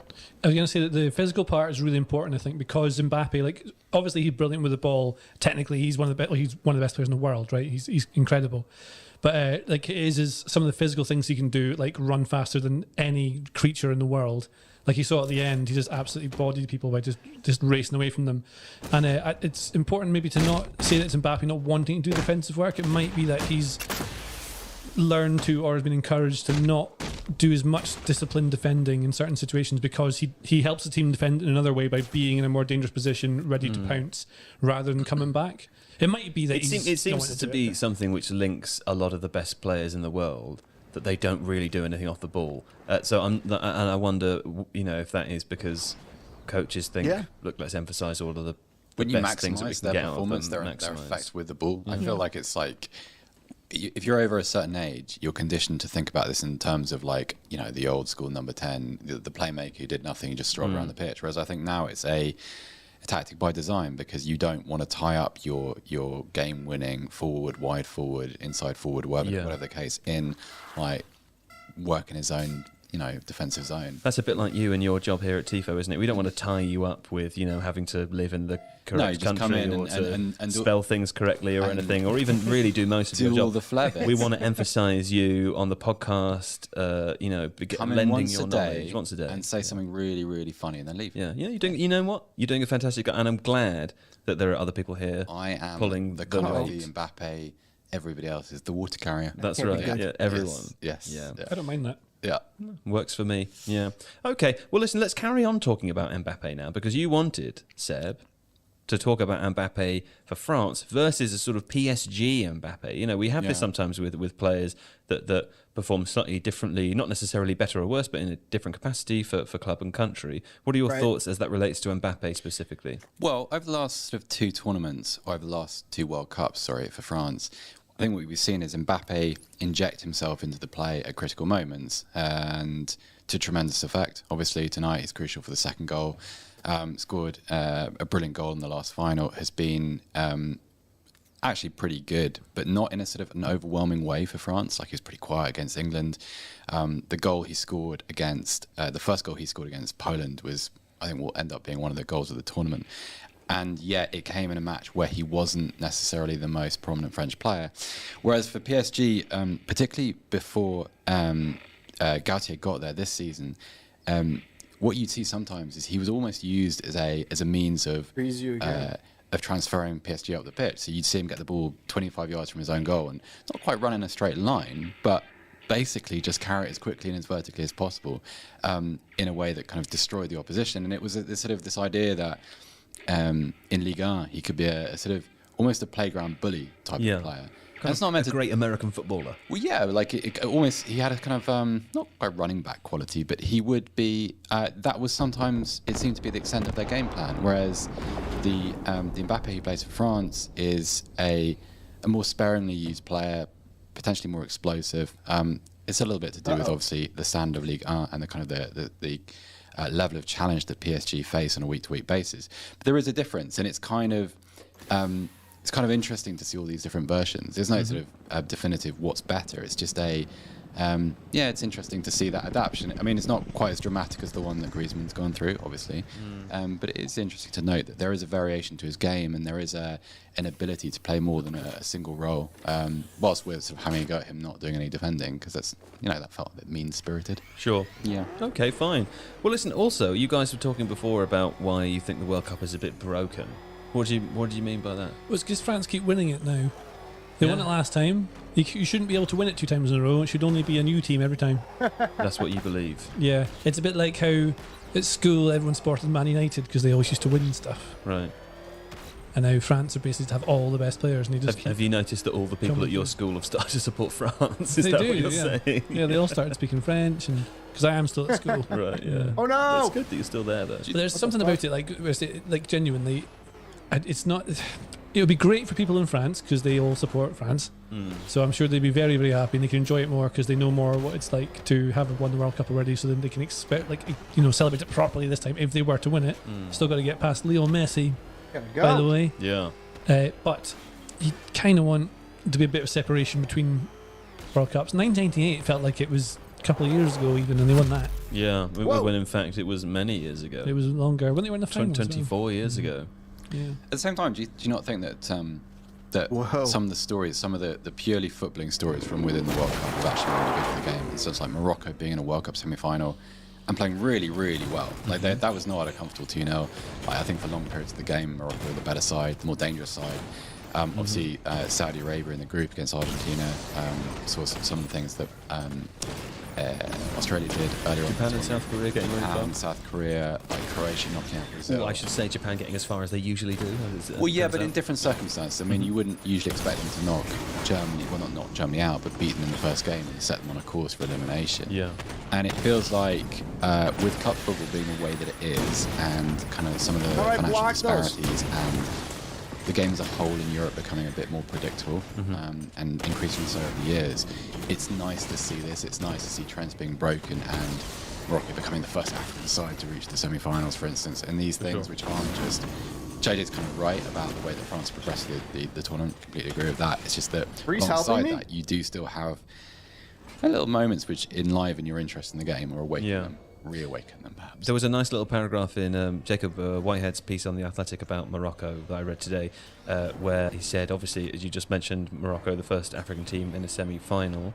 They're the second Muslim-majority nation in a semi-final after Turkey in 2002. And also they're the first Arab team in the semi-finals as well. And it concluded by saying the identity of Morocco now hotly contested, but for fun reasons, which is quite nice, isn't it? John, from a footballing perspective, specifically footballing perspective, how would you rate the tournament so far? I mean, there's been quite a fair amount of upsets, haven't there? And obviously that's a subjective question, but what does your subjectivity bring to it? You will say that I focus on the out of possession stuff, and so in many respects I've quite enjoyed the tournament because there's been a few things that have been happening out of possession. Namely, I think, and most importantly, that the smaller sides are much better out of possession, and that's led to, I think, a little bit more competitiveness across the board. Whether or not that makes for a better tournament in general, I guess most people would argue with, because I think a lot of people don't really care about the out of possession stuff. They want to see goals and they want to see exciting attacking players as well. But I think in general the tournament has been high on drama, maybe more than it has been on particularly tactical things. But that's just the nature of international football, right? There's only so much you can do in possession without a huge amount of time on your hands to prep. I keep thinking Spain-Germany was the best game in the group stages. It was the only one that maybe best game is the wrong way of phrasing that, but it was the highest quality game. Yeah, like the most like elite football, but that shouldn't be that surprising, I guess, because all of those players are playing sort of fairly standard elite football. Yeah. Week in, week out, and so. Do you think that France, Argentina will be like that? I don't think so. No, because I think that France play a fairly small C conservative. They adopt that sort of small C conservative approach. I think Argentina. I think people may be surprised by Argentina in this game. I rewatched the game against Croatia this morning, and I was really impressed with how they approached that game. They did certain things that caused Croatia a lot of problems, and not many teams have done that really this tournament, right? We've gone through the whole tournament with people being like, well, you know, that thing happens when, I mean, I questioned whether or not Croatia had been a little bit lucky with their run, but there's a weird phenomenon when like teams get lucky a lot of times to a point where people say, well, they can't be lucky, there must be something behind it, rather than what you could also argue, which is just they've been really lucky. I don't want to pontificate about that, but I think you can argue the same sort of thing for France. They have like a fairly conservative approach, and it's worked so far. They haven't given up huge amounts of chances, and they've generated enough chances to win. But I also think that Argentina are playing much more proactive way of playing. They've got Messi. They know that he's a strength, and they'll try and get him into the game the best way possible. And I think that the way that they did that against Croatia actually might suit them quite nicely for the France game as well. So I do think that it will be an interesting game, but it's not. Neither of those two teams are trying to do what elite sides are trying to do, which is control the game in every phase of possession, have caveats in place for if you lose the ball high up the field to be able to defend counterattacks. Like France are not pushing their fullbacks down the field that much. Argentina are a little bit more, but Argentina also aren't sort of doing that positional thing where you spread everyone out across the field and try and get exploit space between all of the fullbacks. They're a lot more centrally focused, I think, as well. So I don't think it will be like watching a Champions League game, but I do think it will be a good game all the same. Okay, well, we'll come back and discuss that game a little bit more. Let's have a break now, though, and when we come back, we'll play a game. Ah, yes, what a lovely break that was. Now it's time to play a delightful game, everyone. Now, this game is the World Cup goal scorers game. The World Cup top goal scorers game. Yeah? Excited about that? Ready for that? Just change what's on my screen so I can't see the scorers. Yeah. Now, listen, the game here is as follows. Nobody look at their chat, because people in the chat will tell you what the answers are. Change my window. There we go. We want to guess players that have scored 10 or more goals in all World Cups. Yes? Okay. Go. Miroslav Klose. Yes, Miroslav Klose with 16 goals scored. He's currently the top. Messi. Messi has scored 11 goals. Yes, that's correct. Jurgen Klinsmann. Jurgen Klinsmann has also scored 11 goals. Who else we got? Mbappé must be in there after this tournament. Mbappé may well be in there, but he's not in the Wikipedia page, which may not have been updated yet. Although it would have been, because he didn't score today, did he? He didn't. No, so he's not in there yet, no. Batistuta. Oh, Mbappe's on 9 goals. Yeah. Gabriel Batistuta has 10 goals for Argentina. Jean-Pierre Papin. No. Paolo This game is... Gerd Muller must be in there, because he scored loads of goals. Pele. Pele's 100% in there. Pele scored 12 Maradona? goals.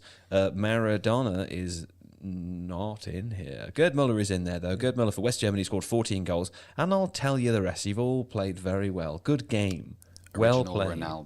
Original Ronaldo is in second place, of course, with 15 goals for Brazil. We have Just Fontaine for France, who scored, I think, has the record for the most goals in a single tournament. He had the record 13, as well until Klose overtook him or something. Was that right? Maybe. I'm not sure. I think it was an awful lot. I don't know if that one's been overtaken yet, has it? Close is Oh, you mean of overall? Yeah. That's closer now, I think. Ronaldo, original Ronaldo has more. Then 16? No, he's got 15. Just Fontaine has 13. Yeah, okay, so Pele with 12. We have Sandor Kocsis, I can't say the name, the Hungarian player. I have learnt that name once before to say it in a I video. think your pronunciation was okay. Kochis? I think so. Not yeah. sure. Who else do we have here? We have Helmut Rahn from West Germany. Gary Lineker with 10 goals for England. We said Batistuta. Kubeas for Peru. Thomas Müller for Germany has 10. There we go.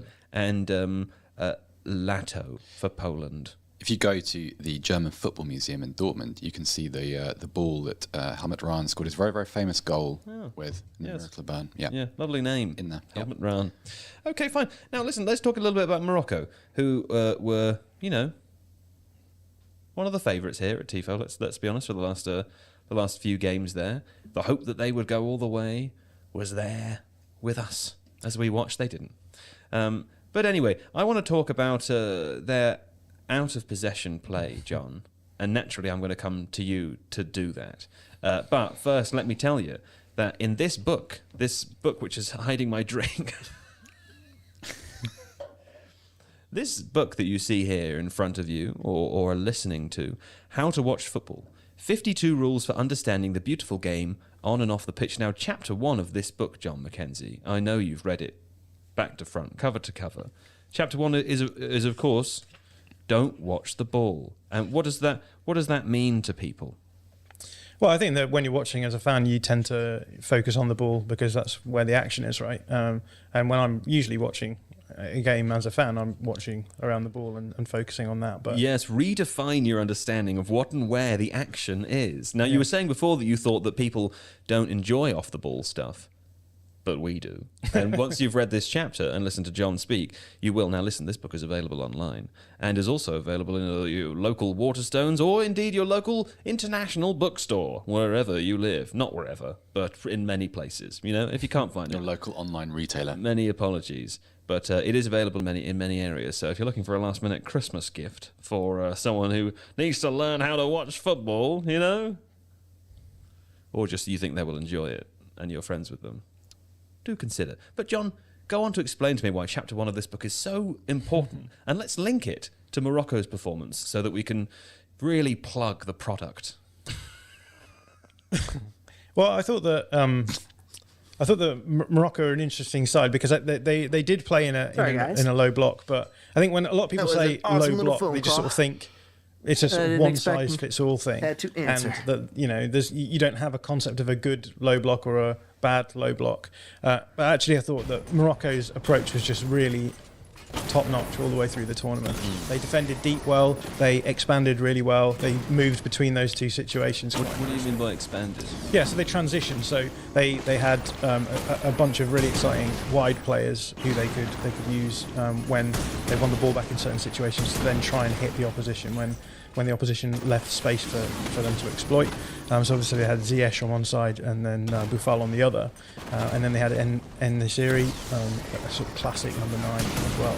So the idea is that you sit deep, pick the ball up when you do, but then try and use a quick transition, so really direct attacking to get the ball into dangerous areas to score. But most of the tournament they've been actually playing with a back 4 rather than a back 5, which is how they came out tonight. So usually they had Amala in here alongside Unahi and let's just get rid of one of these. In central midfield. In central midfield, yeah. So we've got Amrabat as the pivot player here, 2 8s, and then a front 3 in front of them. And the general idea is that they're going to sit in a low block and they were going to protect the wide areas in particular. So the back 4 were quite narrow and the 2 wide players did a huge amount of defensive work. So we talked about how Mbappé doesn't do that. But both Ziyech and Boufal were happy to drop in alongside the midfield to help out. Now, usually when you're coming up against a back 4, when the ball comes out to, let's say, a fullback, it will be the wide players who push up. But the problem when you do that is that you actually allow a lot of space in this kind of area that can be then exploited by opposition players. And that area is between the winger and their fullback. Yeah, the area between the winger and the fullback. And the problem with that is that you can then allow dangerous attacking players to get isolated 1v1 against fullbacks, and when you've got players like Mbappé and Dembele, that's not a good thing. No. So what actually we've seen from Morocco is that rather than pushing their wide players out in the press, they push their number 8s out instead. And so we've got Amala on one side, Unahi on the other, and they'll be the ones who press up onto the fullback. And what that means is is that you're allowing Reason's there to be gone. coverage in the fullback area, there, double coverage of players. Now, that was all well and good until they played a back three today. So they had Amala not on and Dowry in instead. Now what's happened is that if you're going to press out with your number 8 onto the fullback, you're leaving a huge amount of space in the central area here now. You're wide open. Yeah, and for the first goal, what we saw was Griezmann get the ball to feet, the centre-back feeling the need to be quite aggressive, pushing forward onto him rolling, getting around him, and then carrying the ball into the box. And then the ball obviously broke down a little bit there, but that was the situation that led to the first goal. And after that point, Morocco switched up then around the 20-minute mark, I think, where they then went back to playing the 4-1-4-1 that they were playing before, and it just gave them a lot more defensive stability. So why do you think they would have made the change if they were capable of playing a 4 and it wasn't due to injuries or absentee players? Then what was the issue? I mean, I would throw this over to JJ, but like my gut is that they wanted to get Saiss in into the team, as well as I think Aguerd, the West Ham centre-back, was also possibly available. So they probably prepped, thinking they could get most of their back players in, their best back players in. Aguerd pulls out in the warm-up. And I think they probably, at that point, they probably thought we could go 4-1-4-1 here. But we've prepped all week with a back 5, so let's just see how it goes. They've conceded the goal, and then very soon after that, I mean, Saiss is obviously carrying an injury anyway, and they flipped it around. But I'm not entirely sure why they made that. To me, it doesn't make sense, because what was so great about them was that they were able to press out with their rates, with Amrabat doing really good positional defensive work in the space behind, and that was what made them so dangerous, because they were sitting in a low block, but they were really aggressive in that low block, and I think they were relying on their centre-backs to step forward. But when you do that against a team like France, and they've got players like Griezmann and Mbappé and even Giroud to an extent, they're always going to be able to play those small advantages. Yes, I got distracted by the... Oh, John was saying he was going to throw over to you to Well, I was interested to hear what you thought. Well, I'll tell you in just a second. We can have a... Oh, Don Mar is making some adjustments to the camera. Let's do it live though. What was wrong with the camera, Don? Seb is in the shot. Oh, we don't want. Ruining my vibe. We don't want Seb in the shot. Why don't we just push? Can we also adjust Seb's camera so he's not in that shot either? Just joshing with. Oh, it's a witty barb. It's a witty barb. Yes, it is indeed. Anyway, right. No. Don Mar's going to make one more pass of your camera, JJ. So before you, you guys sit yourself down. It's only a live show with thousands of people watching. It's not a big Definitely need to get Really, loads of people, loads and loads. I know he did have good timing, but I ground this thing to a halt just for fun. Now, JJ, let's do a real smooth pickup. Okay. You ready? Hold on. What do you think about that, JJ? Thanks, John. So I think what we've got here is that they probably made the change because Amala, who's been playing in midfield alongside Unahi and Amrabat, I think he was probably carrying an injury or was really tired. Yeah. Because they subbed him off late in the game as well. So it kind of points towards that being the reason. That said, when you look at the team and how France are going to line up, there are tactical reasons why they would have done what they've done and switched to the back 3. I think John's dead on with the centre-backs following players out, because you know Giroud's going to be a handful in the middle, so if you have 3 defenders surrounding him, that's going to be very useful. 3v1 is good, but Mbappé basically makes that 3v2, so then what you've got is coverage, so you've got Saiss or Dari, I can't remember who's on the right side, next to Mbappé, but also coverage from Hakimi, you can tuck in if you need, and then you get Ziyech coming back to double up in wide areas when Theo Hernandez overlaps, which he always does. So you know that Theo Hernandez will be on the far left, Mbappé will be in the central spaces, then you can squish him in, surround them with defenders, and then Griezmann will come along as well. So basically you then get like 1v1v1 across the back line of 3 central Moroccan defenders against 3 France forwards. Then Dembele on the right is more wide, he plays a bit closer to the touchline, so then you've got your left wing back can double up with Boufal to take care of him. So that in theory should lock them down and force them to try and push up a little bit. And if they pushed up, then you're going to leave a bit of space further up the pitch. So you could, if you're lucky, break behind Dembele with Boufal, break behind Konate with Ziyech, and Nesri can maybe get in as well. And I think that might have been part of the thinking. But a lot of these things, like a lot of tactics, people say managers are geniuses or they're idiots for doing what they're doing, but it's to do with players are ill or they're injured or they're just not on it on the day. Like you can see they're crumbling under pressure, something like that. I'm sure this stuff happens. And to me, it looked like Amala who I'd imagine would have started because he was so important for them all the way through the tournament. He was one of the eights that helped with the press. He was the one that was mostly going to join the forward and part of the press from the midfield. And just too many injuries. And think if like Morocco were missing all their best players, and that was the big thing. Like we were talking earlier about France basically being Real Madrid or United in the 90s or something. They just have so many good players, whereas Morocco need those ones that they rely on in that really way. That was good analysis on both counts, wasn't it, Seb? Really nice. I really enjoyed that. And do you know what? If you listening or watching at home think, I want to sound like that, how to watch football, yeah? 52 chapters to help you sound like JJ Bull and John McKenzie. We should have written that as a subtitle. Also, subscribe to The Athletic. That will help as well. No.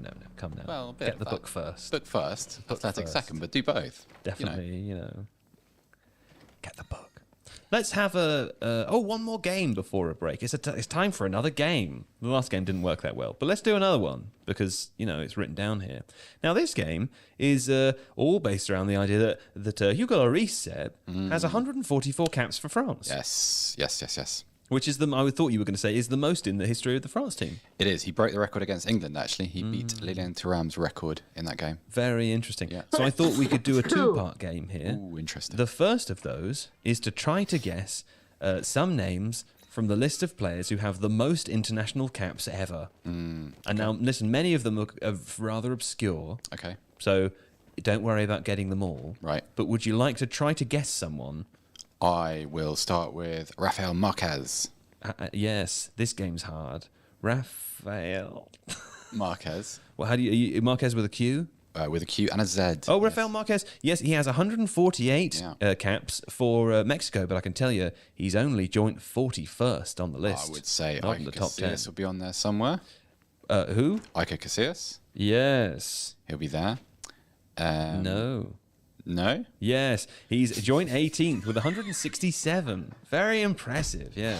Who else do you want to guess? I will have a go at, I think Sergio Ramos will be on there. Sergio Ramos is 8th with 180. Yeah. 180 That is caps. absolutely International caps, all teams. He did not play in 180 World Cups. Buffon, let's have a look and see if Buffon is on the list. Buffon is on the list. He's joint 11th with 176. So Sergio Ramos currently the highest played. Now, before you keep going, unless you were going to add something interesting, or you're going to pick another name. Another name. No. Now let's give John a little go here. The one to beat at the moment is Sergio Ramos in 8th place with 180. Now there's definitely at least one person on this list that you could name.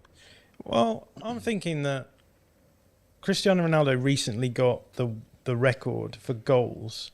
And he beat Ali Daei. So Ali Daei must have played a lot of games. So I'm going to go with Ali Daei. Oh, I thought you were going to go with Cristiano Ronaldo. And if you had done, you would have won the game. Because Ronaldo is joint first with 196. Is Ali Daei on there? Wow. That is ridiculous. Let me see if Ali Daei is on here. Pop-up book.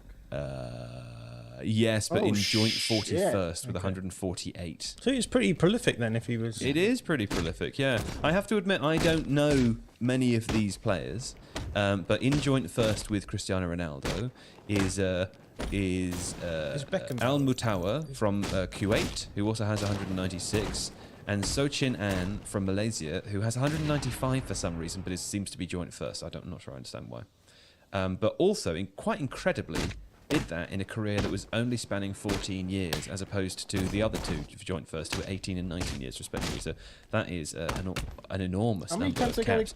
Also names that we might recognise: Meno Figueroa from Honduras, 175. Meno Figueroa. Yes, indeed.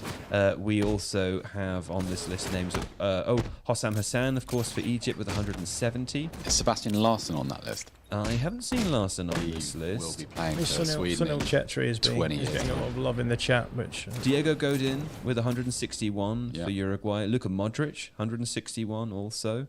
Nice to see that there are some. Yes, Landon Donovan, the United States of America, 155, really? And Alexis Sanchez, 152 for Chile, as well as Gary Medel, who also has 152. There you go. We're going to say a different country then, for Chile as well as... Also for Chile. Vatican City. Yeah, very exciting. I wonder who the first... well, indeed. Now, good that I wondered that, isn't it? Because the next version of this game is the England team. And I'm sorry for JJ, of course, being a Scottish supporter, and you too, John, but you both live here, and I wonder if you follow the team. Would you be able to guess for me some of the top performers there for Bobby international Charlton. caps? Bobby Charlton is actually fairly well. He's 7th on the list. Peter Shilton. Peter Shilton is top with 125 caps. So the most cap player ever. 0 goals though. Huh? Rubbish. Gerrard, Lampard, Beckham. I think they're all Centurions. Well, Gerrard, Lampard, God and Beckham. damn it, Yes, what the 3rd, fuck? 4th, and 8th, respectively. I'm like, look at who else is there to Adams. fucking hit, you fucking game? Don't see. Shea Adams. Shea Adams. He's doing the Scottish Tyler team. Adams, actually. I will tell you that the second place, of course, with 53 goals, as Ashley well Cole? as Rooney. 120 caps, is Rooney. Ashley Cole is on the list here as well, yeah. And other than that, we have Billy Wright with 105, and that's it. That's all the ones over 100. Michael Owen. If you Michael Owen made get off the 89. train in Wolverhampton, there's a pub that you come to called the Billy Wright. It's named after him. Very, very famous ex-Wolves player. Right. Former England captain as well. Well, there we go. There we go. And, you know. Don't know why. Terry Butcher on 77. Right. Now, fine. That was our games. Fun, wasn't it? Enjoy that?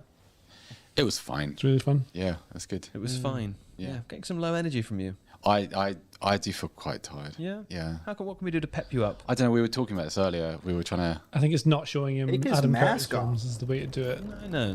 That Too wasn't late for the. that now. That wasn't. Don't. How dare you disgrace the name? Hey, I You know aren't even worthy to say the name. I'm of not Curtis. saying they're not good. I'm saying for That wasn't the Sebs- thing that made you tired, was it? No, What made this you is tired was crazy. you arrived here and then. I had to arrived deal with here, JJ Gould and then talking. I had a little bit of a downturn, and I've been. You had that pasta. I had that pasta. It was very nice, but I did have the pasta. Bit filling, and eh? I had that baked potato yesterday, and I feel a bit jaded. Yeah. Like, Well, now remember. nearly at the end of the Jaded World Sancho, Cup. someone else with some England caps. Now remember that maybe the TIFO audience is different. Who could know? But most audiences like a little pep. You Yeah. know what I'm saying? Yeah. They don't enjoy to watch people in privileged positions complain. So what do you think about? What do you think about adding a little zing to that pep? You know what I'm saying? Yeah, all right. Okay, I can handle that. Give me a Rooney. No. Let me one have Rooney. some goblin from JJ. A little goblin. But do the arms. Do the arms. There we go. And from you. So, I You- you besmirch the goblin. No, piece. it's No, named hey, after listen, you. don't make John besmirch the goblin. Okay. Come now, they're his people. Okay. Okay, fine. Now listen, we're going to have a break, and when we come back, that may well have been the break, we don't know. But when we come back from the break, we're going to do a quick conversation about, again, looking forward to the final, a little bit about scouting, and then we'll be done. Seb will be in goblin mode. Yes. Give us a Rooney, come on. Rooney! Wow. It's aggressive. What an aggressive Rooney. Good lord. I feel, That was Rooney feel shaken when to my he's being core. a naughty boy, wasn't it? yeah. Yeah. Fuck. That's Unleash what the the pet. goblin Unleash the overlord would pet. say to Can't get knock out him the- to do his bidding. Rooney would say Rooney. Yeah. And that's kind of. Okay, well, there we go. We already heard from John McKenzie on looking ahead to the final there, France-Argentina. But a newly energised Seb Stafford-Bloor would love to lend his opinion to the chorus.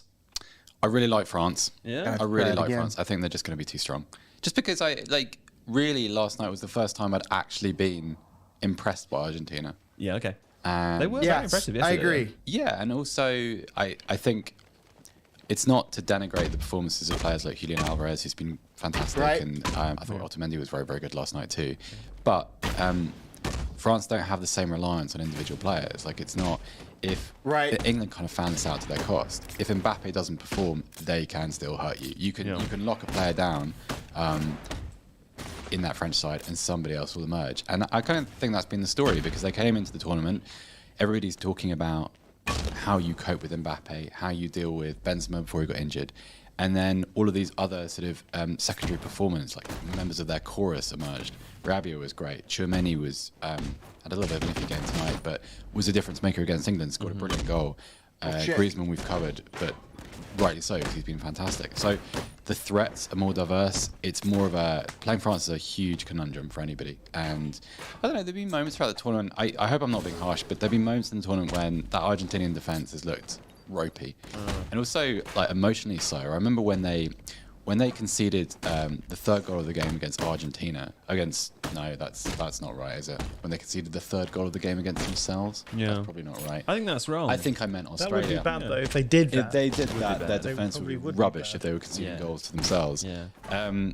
You saw a little bit of fragility there, and I don't know. The same against the Dutch. They were completely in control of that game, and the Dutch did little more than just throw on two massive blokes at the top of the formation, and it rattled them. And I just think France would be a bit too good. Okay. So, yes. Okay, interesting. I'm putting my cue back in the rack. Somebody else talk. There it is. Well, listen, I was going to say we'll come back to hear what you think about the final after we've had this conversation about scouting, because we'll roll it in to points about JJ Bull. But let's stay with you for the beginning of this conversation about scouting. Now, why shouldn't one use the World Cup for scouting, JJ? Because, of course, you know, Morocco seemed like a sort of prime example of a group of players who, you know, maybe yesteryear would have earned big moves after a tournament like this. Well, because sometimes players just perform better on this certain stage because it's their time to shine. Suddenly they get to be the best player within a worse group. So you take like Ziyech, for example, has been amazing for Morocco in this tournament, but you put him into a team with other players who are just as good technically as he is, and he suddenly doesn't stand out as much because everyone's at the same level. Like there are players who you'll have no idea how good they are technically in the Premier League because they don't show that off or use that, because the only technique they need is first touch movement, like pass and move. And you often see like really good players shine in leagues like La Liga or the Eredivisie. There's a little bit more time on the ball. They tend to be maybe in a team that has more possession, and you're not getting quite so aggressive players coming at you, so you can shine out a little bit more. In the Champions League, a bit different. The pace is a bit slower, so maybe those players do then stand out a bit more. I don't know really what I'm saying there, but I think another thing with it is that sometimes players stand out in teams because the team spirit is such that everyone just adds a little bit to it, and you can't take that from a different team, put it into yours. I heard this one about communication as well. Obviously, you know, like usually all the players speak the same language and often speak the same language as the coach, and so communication is a lot more straightforward. Maybe to an extent, but when you're on a football pitch, I mean, the depth of language I don't think needs to be particularly difficult. You're mostly pointing speak with their feet. I wonder where the culture's won. Like when you're away with the international team at the World Cup. Like generally, I mean, you know, some teams. All I did was hit you with something that should have just like said, "Oh, move, let me kick." And we're standing right next to the other guy. Come on, it's such bullshit. Also, if you watch a player at a World Cup, handle this chat. At most about a month and probably at best 7 games, you're not seeing like how they cope with an 8-month season. You're not seeing like how they deal with life outside of the bubble of a squad. That's why I think France has the better shot. Generally have these sort of campuses and resorts that they train in. You know, during the regular season, you've got players living by themselves. They're living in, generally speaking, bigger cities. What's the motivation as well? Like you know what it is in the World Cup because it's to try and win. It's the highlight of your career. Like it's kind of it's legacy affirming, and it's kind of the high point of a player's 12 to 14-year career in a way that like club football just isn't. And conversely though, like if a player who you've been scouting for a long time does suddenly, we talked about this before, if a player does then stand out a little bit, damn it, shut. It's a really good like scouting ground to be able to affirm or like just 100% know that player can probably perform at a higher level, so you can take them in.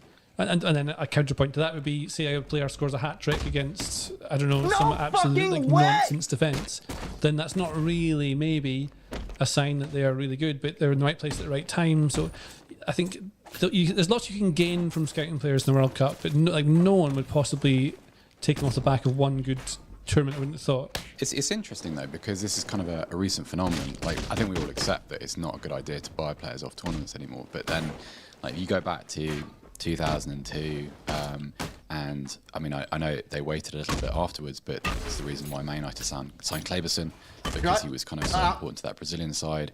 Well, 96, remember they signed Karol Poborski and Jordi Cruyff, and like Ferguson came out afterwards and said, "Oh, I'll never do that again." And you know, it's interesting because also like you have a player that's potentially a bit more comfortable. Like they're, you know, if we've just been talking about players who've won hundreds of caps at international level, and like I think at that level, particularly players in, for instance, Poborski's situation, there's a bit more permanence about your spot in the international team. You're not as vulnerable to kind of peaks and fluctuations in form as a club footballer might be, and so you have a little bit more I don't know, just a bit more familiarity with your role, possibly. It's all kinds of things that distort the reality that we see during a tournament, basically. I would say there are individual players to give a point of who stand out. Oh my God, who's actually stood out at the World Cup and whose definitely profile has been risen and could then get a move. I think Amrabat's probably one of them. It's an obvious one. Gvardiol, people will go, I knew he was good.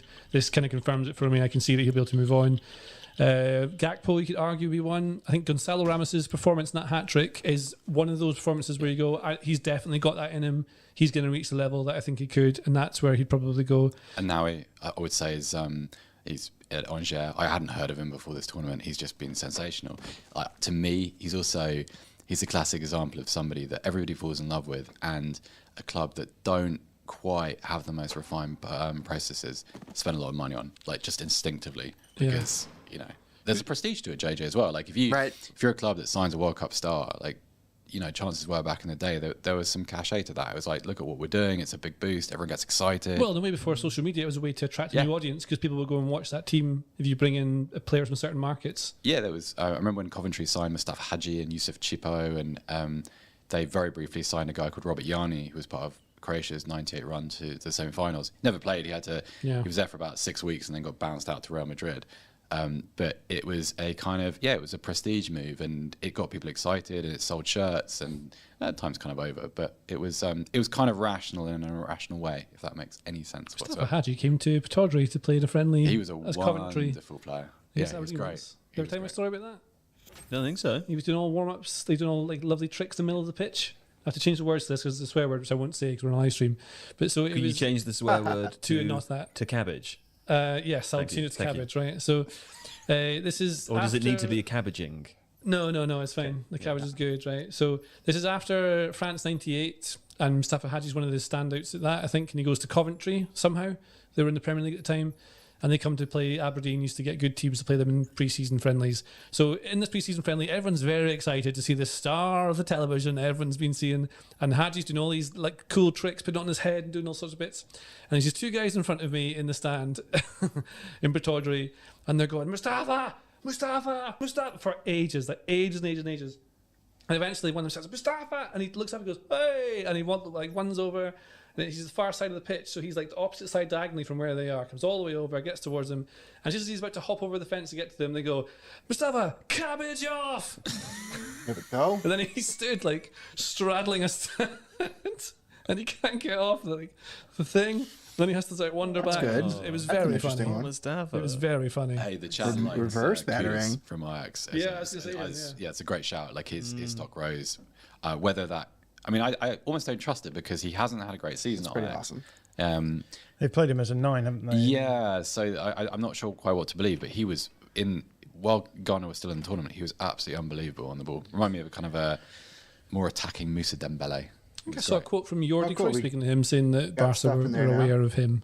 Really? Good use, yeah. I mean, everyone's aware of everyone. I think the thing that bumps things in these sorts of tournaments is that everyone starts panicking because everyone thinks that all these clubs think no one else has seen what we've seen, and they really have. And so what's going to happen is they're going to be like, oh, everyone knows about this player now, so we need to move quicker.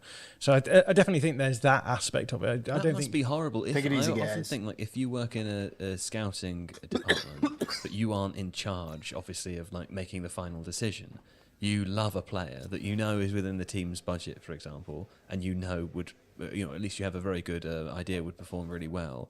But the club, for whatever reason, aren't quite moving quick enough on it, and you know that other clubs are also looking. It must be so frustrating to be in that position without having any control. Yeah, it's competing interests. This is what makes the transfer market so difficult, because it's not just your scouting department who need to like a player, it's your recruitment department, usually the data and analysts who'll be looking at them as well, and they'll have to agree, and then you'll have the manager who may not want that player and they'll have to agree, and then there'll be the board of directors and they'll have to agree, and there'll be the owner and they have to agree. So, and you know me, I hate agreeing. Yeah, exactly. If we were trying to buy a player as a group, it just wouldn't ever be happen. awful. That's how we ended up buying you. I came across this situation a few weeks ago when I went to Leverkusen and spoke to Simon Rolfers about Piero Hancapi, the Ecuadorian centre-back, because they'd been watching him and he played in the Copa America and he was absolutely brilliant, to the point where Leverkusen, I'd say, we need to sign him now, or we'll never get the opportunity to do it ever interrogate him again. somehow. To the point where they didn't actually get to meet him in person before they did the deal, apparently. So you kind of have like the World Cup, instead of informing decisions, like often it seems to disrupt them for a lot of teams. Yeah. Maybe not like Manchester City and PSG and sides like that, but for teams who rely on their recruitment and rely on being a little bit smarter than everybody else, it's a huge spanner in the works. If a player is too good, it's a problem. Yeah. Okay. Very interesting conversation. Fair Thank enough. you all. Now listen, let's play points are bad, and we'll come back to you, JJ, to hear what you think about the final. But before we get to the final, there is, of course, the third place playoff. And that's great because some of us here do need an extra game to try to get back into that game. And that's because, of course, today, I can tell you, John McKenzie actually won the day with a perfect score. A guess of 2-0 to France. Congratulations, John McKenzie. Followed up by Seb Stafford-Bloor with just the 2. JJ, you and I have got 3, and you've got, joint worst for the second consecutive day. I know you're not trying or anything. But well, I have been recently. I'm wondering if are you trying to lose? Because No. it is no, you're not. Okay, fine. Well, there we go. Now I'll come back to the grand scores shortly. 0 points for John McKenzie. Super impressive. Very impressive because he knows points are bad. He knows. He eschewed all of those He points. got rid of those points. Now listen, that means John McKenzie, we come to you last not only for the third place playoff, but also for the final. Okay. Now that does put JJ Bull in a bit of a better position. Because I'm going to let him go first now. Well, what are the scores? How many points do I need to make up to win? Okay, I guess to be fair, given that this is the last time, let's do grand totals first. You're absolutely right because this is true actually. Seb needs to go first. Alright, we're clear. Yeah. We need to reverse it in a sense in order that he Otherwise doesn't I can cheat. just cheat. He could Otherwise cheat. I can cheat. Yeah, that's okay, correct. all right. Okay, so I'll tell you that it doesn't matter, but I have 149 points and I'm last. There we go. In joint second place is John and JJ with 137 points. So you're not just competing with Seb, JJ. You're competing with John McKenzie. And Seb Stafford-Bloor is all the way out in front with 132. He's 5 points ahead. So he's going to play it safe for these 2 games. We know that for sure. We know that for damn sure. But, who knows what's going to happen in the runners-up game. We'll find out. Seb Stafford-Bloor, we're going to ask you to go first for both of these games, okay? And let's let you go first twice in order so that the boys here know how many points they need to be set apart from you in order to make up potentially that difference. So Croatia versus Morocco first, please. I will say Croatia 2, Morocco 0. Oh, wow. Okay, that's interesting. Wow. And France, Argentina, please, for the final. I will say France 2, Argentina 1. Yeah, it makes sense. So 2-1. those are his scores. Now, you both know that you're both 5 points behind Seb. So you need to be at least 3 aside from him I can in do one nothing game, more. It's over now. and 3 aside from him in another game. Now, I'll remind you as we go through. JJ Bull, you'll go first here. 2-0 was Seb's prediction for Croatia-Morocco. So you need to be minimum 3 away from his prediction. What do you want to go for? No, because I think I can get it off of the final, so it has to go my way. This okay. I'm gonna say 2-0 to Morocco. Okay. Right. I mean, that's 4 swing, so that's pretty good. Yeah. Yeah. It's bold. So I'm gonna do, and then the final is either 1-0 or 0-0. Oh, mine was back. I'll tell you what, I'll go to John for Croatia-Morocco first, and then we'll come back. What are you going to say for Croatia-Morocco?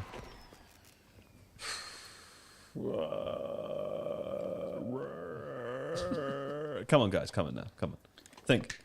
I've got my score. Okay, what's your final score, JJ? The final is 0-0. You think 0-0? Yeah. So that puts you, all in all, 7 away from 7 points away 0-0. from the predictions of Seb Stafford-Bloor. If things go perfectly for you, you could still win. Now, John McKenzie, we need something similar from you, dear. I will say Croatia-Morocco.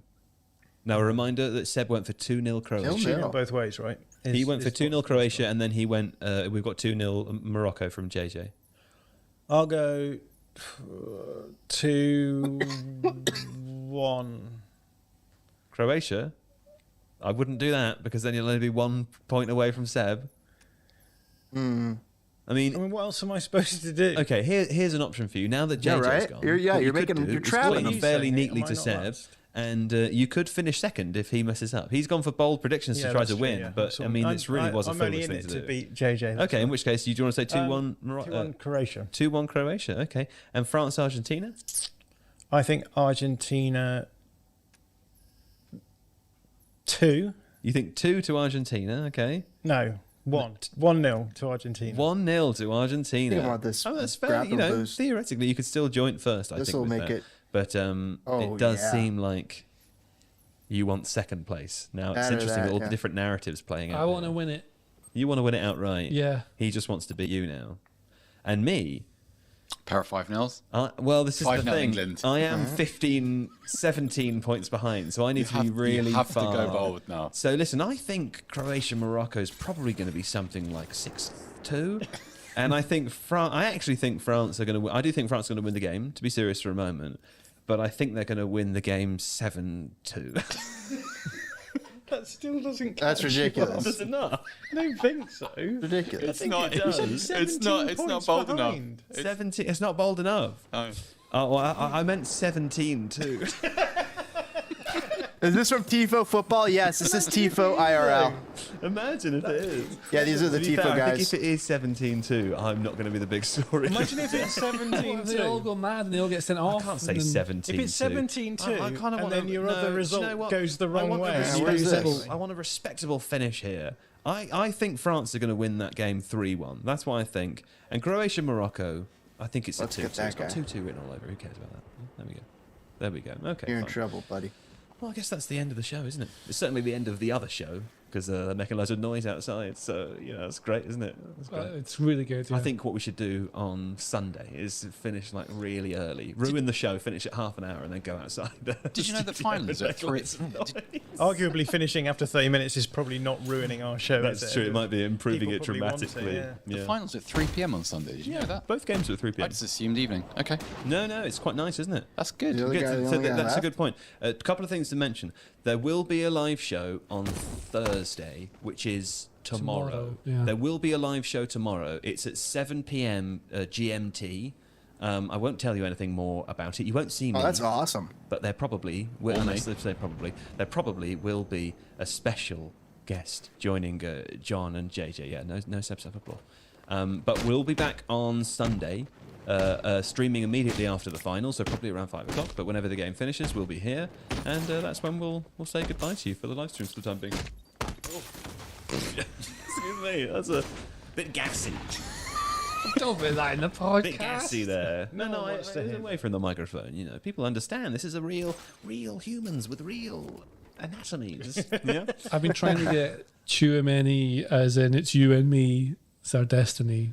Let's pull something new up. It's been nice. Like as in the line where it goes. I'm low energy, as you guys can tell, but like this has been. I could hang out for a little bit.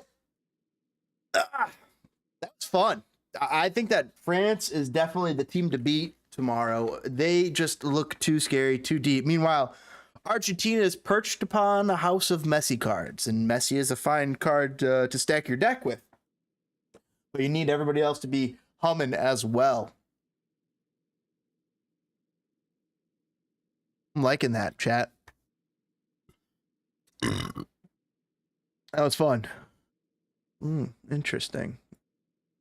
So let's continue with the France and Argentina preview. I'm going to look for more. Give me just a second here. Boom, boom, boom. Okay, Yeah. gents, let's now focus on the big one, the World Cup final. Let's preview it. We've been Yep. building up to this for an entire, nearly month now in the World Cup in Qatar. Oh, yeah, I like that. Argentina I against got some good ones France. pulled up. And Lionel Messi finally get that World Cup win. That is legacy. I think we all can agree, and any football fan across the world can agree he deserves. He's been superb in this tournament, Nick Mendola.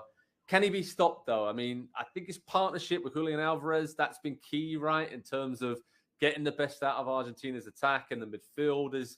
What do you guys think the score is going to be? Very nicely underneath him. So all roads point to Lionel Messi, both in terms of the legacy, how France are going to try and stop Argentina. But this is so intriguing, right? This storyline, this is what we all kind of, I think, hoped for at the start of this World Cup, to see him lining up. Oh, we want to see 90 minutes Ronaldo go, maybe instead of 90 minutes Mbappe, to but prove, we'll take it. He's one win Right? away, from his legacy, and just finally putting all those doubters to one side and saying, you know what, I can win the World Cup. I am going to be on the same level as Pelé and Maradona. And this is going to be an incredible moment for Messi if he manages to pull it off. So what are you looking forward to from Lionel Messi in the World Cup final? So let me start with the sort of analyst, fan, soccer. I'm not a soccer historian, but those of us who might qualify for being in that class, I almost want it to happen just to see what the discussion is afterwards.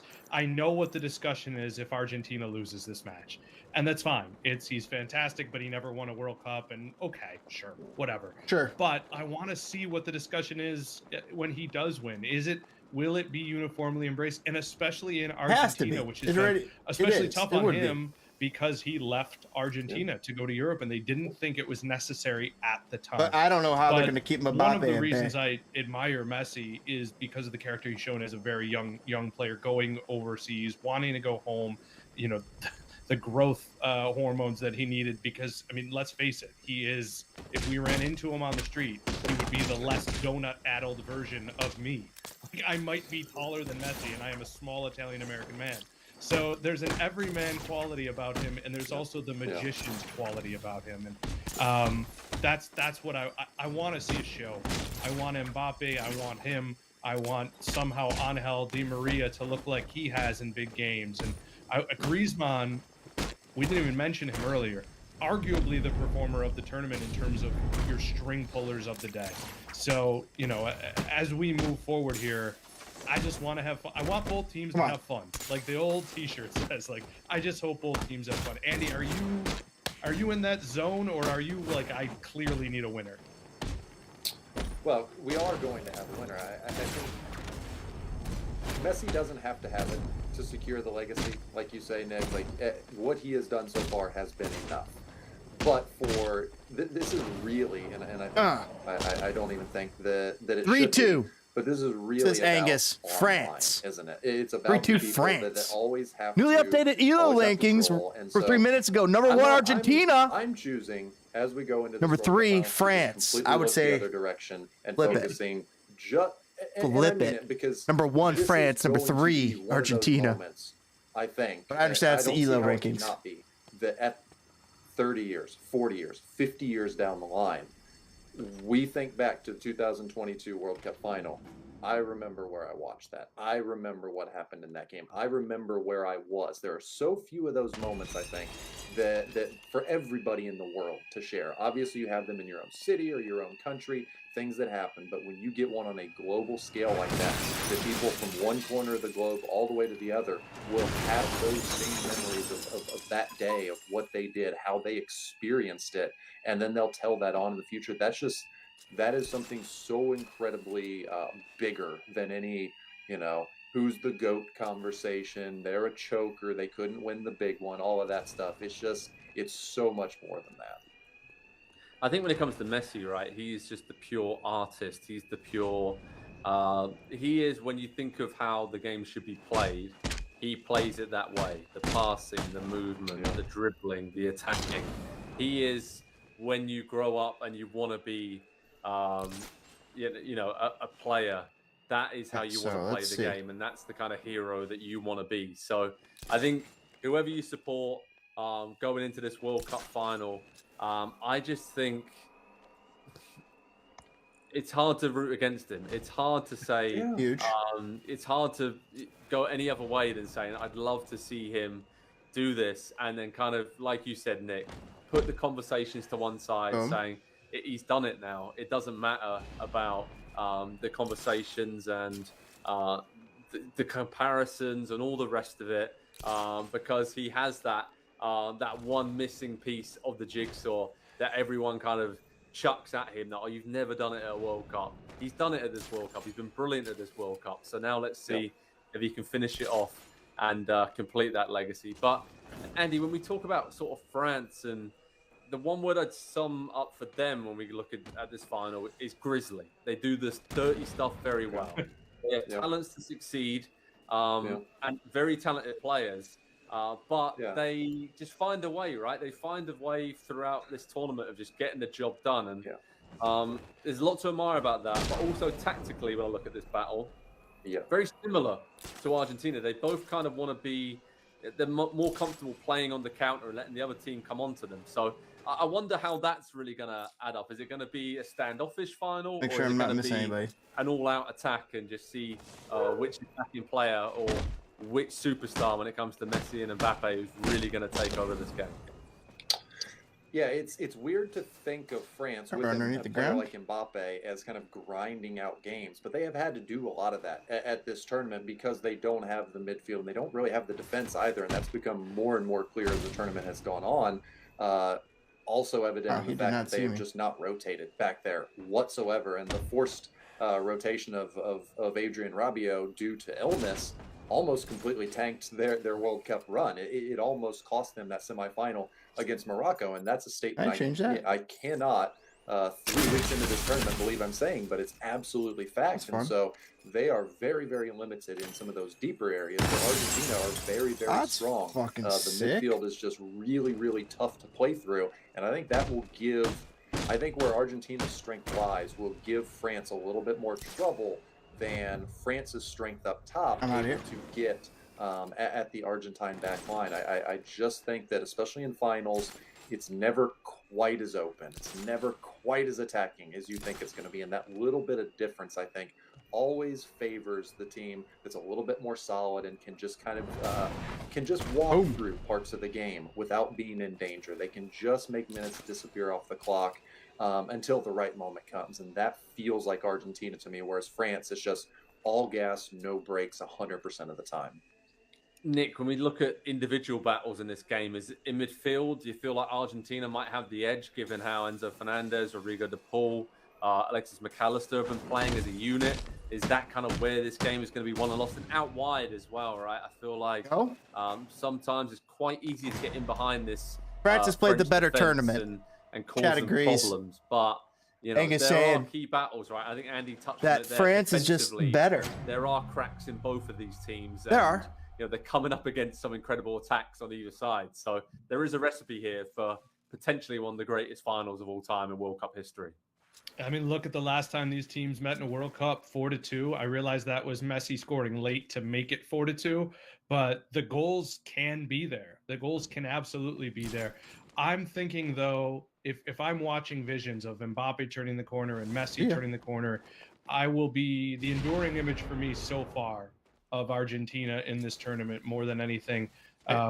It's torn between two. One, the goal right atop the box against Mexico that Messi smashes with his first touch, but probably more than that is the Meg pass after turning arguably the defender of the tournament in Josko Vardiol to score that goal. And if you didn't watch today thinking that when you were watching the France game and their defense and what Morocco did late, imagine all of those plays happening with Lautaro Martinez or Alvarez or Messi on the end. And Dybala looked incredible off the bench the other day. I love him. He is. It must have been an injury thing because boy did he look good. So I think I would. I don't expect either team to have a 0 next to their name when the game ends tomorrow or this weekend. Hi there, I'm Rebecca Lowe, studio host for NBC's coverage of the Premier League. Don't forget to hit subscribe to watch more videos all season long. For even more Premier League content, from original series to live matches, head over to Peacock and be sure to tune in for Premier League mornings every weekend on USA Network and on Peacock. We will see you over there. How are you not down yet?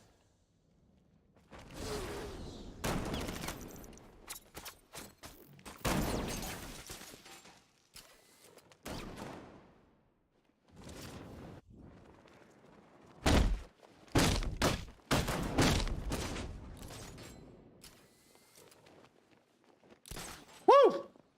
Skating? I don't think so.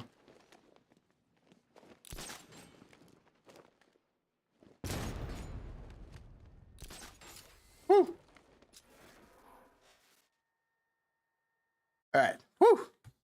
That was harsh. Hard. All right. Alarms turned off. I really like their assessment. That was a good little preview there. 16-year-old in 1990, so people can work. Well, before we get into this one, I actually want to hear talks about the impact of Morocco's run. Impressive run. Morocco's journey to the World Cup Championship came to a close today after its match against France, a country that shares a complicated history with the North African nation. John Yang has more on the Cinderella story of the first African and Arab team to advance to the semifinals. Judy, France scored early and held off pressure for Morocco to win 2-0. That sends France to Sunday's championship game and ends Morocco's historic World Cup run. Shireen Ahmed is a sports journalist. She's a senior contributor to the CBC Sports. Shireen, France now going to the finals tries to become the first repeat winner at the World Cup since Brazil in 1962. Why is it so unusual to have back-to-back World Cup champions?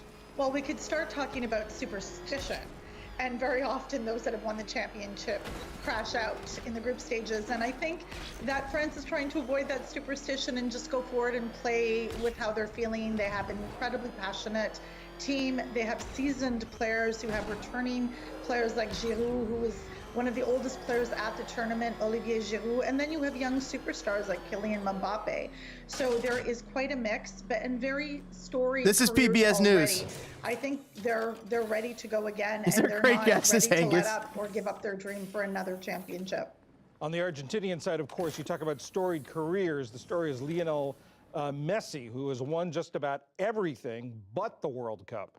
Yeah, I can't lie and say that I don't want this for Messi. At where we are in this juncture, I feel like incredibly torn because at the same time is that, you know, I really would love to see France win. There's such interesting and rich discussion about their team, the makeup, the diaspora, but Argentina having Messi and him having played with players like Alvarez, who adored him as a child, watched Messi grow up, because Messi is also in his 30s and probably definitely his last World Cup. So do I want this for him? Yes. I consider Messi to be like the kitten of global football. You love him. How can you not love him?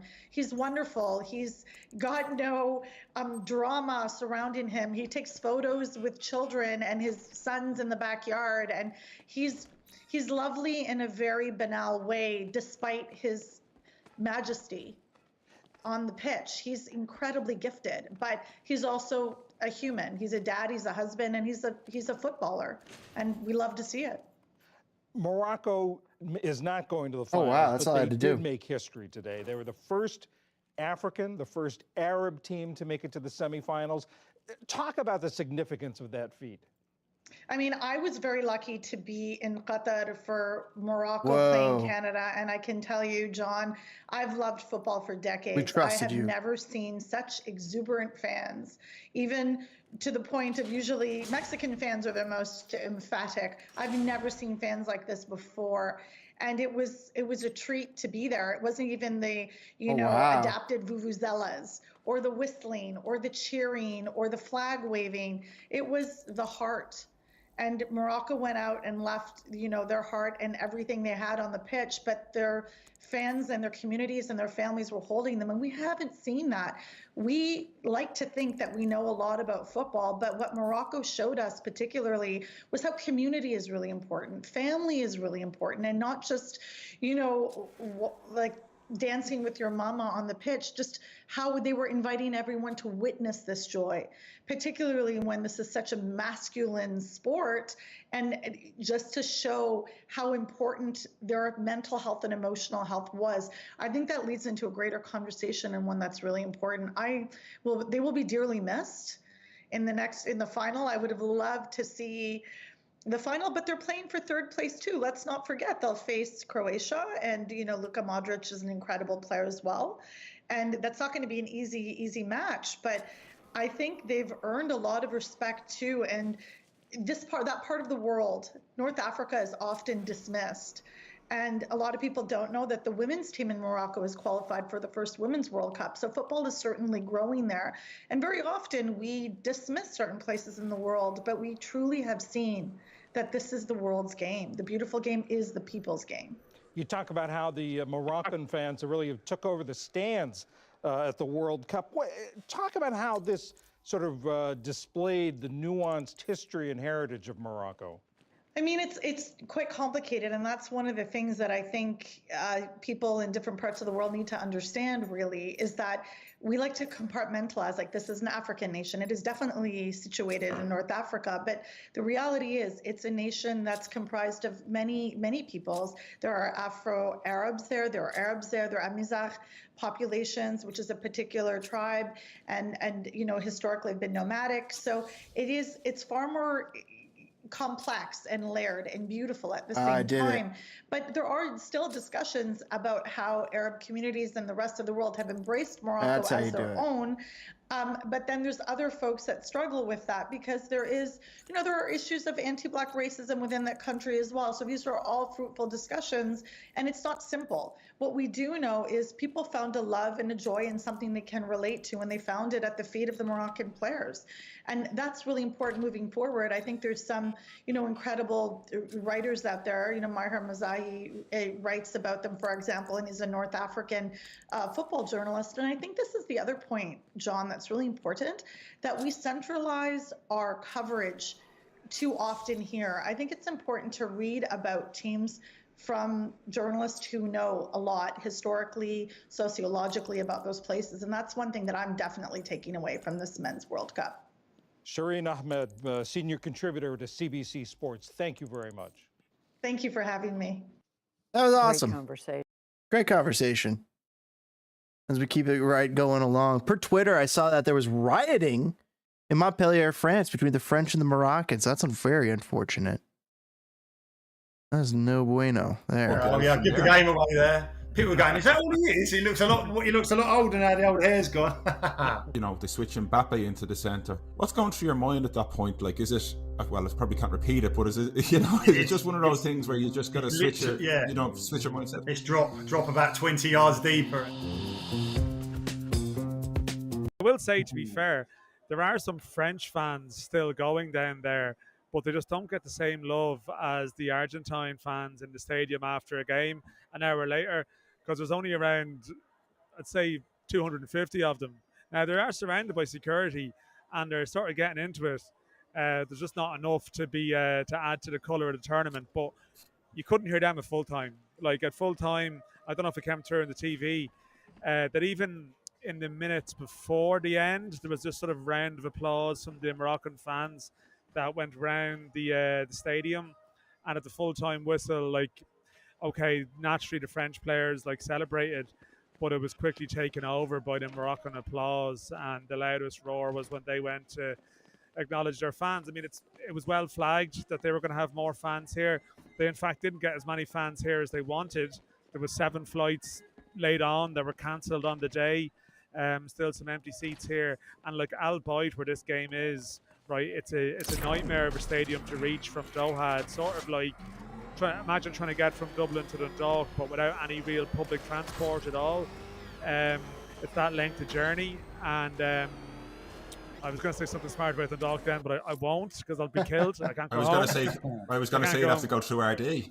Yeah, I was going to say you can't go home, but no, I mean there's a lot of fuel in this part of the world too. But no, it's a hard place to get to. A bit chaotic in some ways. So I'd imagine there's probably a lot of Moroccans in the country who would have found it hard to get here by some of the reports that are going around the place. But they created a good atmosphere. Their team created a good game. I feared for it after 5 minutes, I have to say. That whole sense of Morocco, their strength is keeping the game level for as long as possible. But in fairness to them, they gave it a hell of a go. And what I love about them during the competition is that they lose a big player and they make a sub, and okay, it weakens them in certain ways. I'm sure it does on the pitch to lose your captain, or to lose a Bayern Munich player, or to lose Aguerd, who's been excellent, but they generally tend to keep the sum of the parts around the same. And there was some lesser known players who were excellent, so I enjoyed them. But in saying that, I suppose it's the final we possibly expected at the start of the week. Yeah. Gary, France did what they had to do, really. I mean, they there was a lot made of the Moroccan defence going into the game, but it was France's defence that stood firm. And in Antoine Griezmann, they had a defensive midfielder. He's like doing a good Kante impression. He seemed to be everywhere in that new role of his. It's amazing. We were saying about that if you think about Griezmann from this World Cup to the last one, he's an offensive player, he's getting goals, he gets strikes on goal. This time round, he's this defensive linchpin of the team, and not only that, he's still adding that ability going forward. That brilliant run to create that goal early on, just spinning the defender and getting him behind. But it's that quality. He just connects the whole team from defence to the attacking outlet. And Griezmann, you have to remember, he's been struggling for games at club level recently, but I suppose we shouldn't be that surprised about how diligent he is off the ball, bearing in mind he's worked at Atletico Madrid for so long and how hard-working they are. But nevertheless, I think he's up there, for me anyway, for one of the players of the tournament. I know the headlines will certainly be Mbappé and Messi in the final, but he could do something special and take the crown himself. He's been unbelievable. Mm-hmm. Down in the ground itself, sometimes I think with players in that kind of position, it can be hard to see on TV just how much ground they're covering. Was it noticeable in the ground, the positions that he was getting into, and you can see from up on high? It was, yeah. I mean, I was pretty much in row Z here. I was in like the tactics board position. That's where the Irish were dispatched here. And I mean, obviously there's good and bad sides to that. Sometimes on the detail of various things you struggle, but it's a little bit more like the overhead shot. I mean, very close to that. And yeah, I mean, even when you have the head down working at a point, sort of two different intervals in the second half, I just looked up and there he is making a block in the defensive area, even at 2-0. Even at 2-0, that one late on. That was massive. Morocco, yeah, because even Morocco, to be fair to them, they sort of found ways in behind a couple of times. I mean, the left full who come on in the second half, he really made a couple of sort of promising advances. He plays in club football in Morocco, and they lost Nasraoui, and yet they still they found a little bit of joy. But Griezmann was covering and getting across, and I mean, in the England game, it was maybe even more striking, I have to say. But still here, I mean, maybe the England game, it was just more that maybe other players weren't performing around him in the front four, so it was a bit of everything. Here, it seemed to be the defensive contributions. I mean, I don't know. I don't know what you think, Gary. I mean, are you impressed by France? I mean, this is a very basic question, but seems to be they seem to sort of almost divide opinion for a team that's 90 minutes away from doing something extraordinary in terms of back-to-back World Cups. Yeah, and I think it's a really valid question to ask, because we were saying prior to coming on air here is that you feel like that you're always going to get a chance with France, and certainly Morocco had those opportunities late on, and you just feel that they're not that convincing in certain aspects of their game, and notably defensively. And I think that left-hand side can look like a weakness at times because of the fact that Mbappé is so brave, stays up the pitch, doesn't come back and help out. But nevertheless, you do look at them and think, I felt that Konate made a difference. I think he looked a bit more assured than they have done. But you do look at them and think, the opposition got a chance here. They're in the game. But the reality is that they get it done. There's something about the know-how from having been being world champions, that they have the belief that they can just get the job done, when we are probably watching from the outside, looking and thinking, they look vulnerable. You can get at them. And certainly the periods in the game, or certainly against England looked like the better team at one stage. And there were periods again tonight where you thought, Morocco are going to score. And you're right, Dan. You're just thinking then, if they were to get one back, with the crowd, the adrenaline, the momentum that they would have been building, you'd have felt that France were in a little bit of trouble. But that experience and that ability just to see out those really difficult moments and get over the line, they have been impressive, no doubt. How do I turn that off? And Gary, you mentioned there about Mbappé not tracking back. It was something that Deschamps made a switch in bringing on Thuram. That seemed to make a big difference, putting him on the left, putting Mbappé through the middle. And maybe with Deschamps sometimes, it's a bit like Zidane, where he has such an array of talent in front of him that maybe sometimes he doesn't get the credit for making those type of substitutions that are very important, even with that amount of talent. Well, listen, this is a really hot topic of conversation at the moment regarding Southgate and England, and being able to make those key decisions within a match that influence the game. And Gareth Southgate, talking about being in World Cup semi-finals before the finals of the Euro, has looked at someone like Deschamps and said, well, listen, what has he been doing? What is the difference? And you're quite right, Aidan. That was a key decision, because it just looked like that with Morocco having to chase the game, they're going to commit more men forward. It looked like they were getting a little bit exposed down that left-hand side. And we know that's a weak side for France anyway, in a team that has so much talent. But that little bit of an adjustment and just bringing Thuram on the left-hand side, putting Mbappé through the front, just settled them down a little bit and just allowed them to get a little bit more control and certainly that threat. And then you see the bits of skills that Mbappé produces. I mean, wow. When he gets in those tight areas, he is electric. Mm-hmm. Dan, you've seen Mbappé a couple of times in this World Cup now. Is it? Are you more impressed by him as it goes on? I mean, he didn't have his best game against Morocco, but again, produced a moment that just finished the game off. Yeah, I mean, it's a strange one. Like, he was, in some ways, he was involved in more big moments tonight than he was in the England match. You could say, you know, like, as he left his footprint on the game a little bit more. I mean, at the England game, did something. Borderline disappointing. Like, even though like he still like did make that run across the pitch that did lead to the first goal. So like he did, and in some ways, like England were very, very clearly conscious of Mbappé at all times. Even sort of Kyle Walker at times was checking back a bit. So I suppose he influenced the game without necessarily being madly impressive. That little switch inside, as you mentioned, as you flag it rightly, like that gave him a little bit more of a chance here. Now there was that sense that he might actually been injured at one stage too, that he might have been slightly inhibited by that injury after the Amrabat challenge. Like, he's a thrilling player to watch. Like, I mean, I think with Mbappé, there's some of the noise around him and some of his club antics and some of the various things would tend to make him not that well disposed towards him. Like, I think you might even have made the point, does he get the same protection from referees that other big name players do at times? Okay.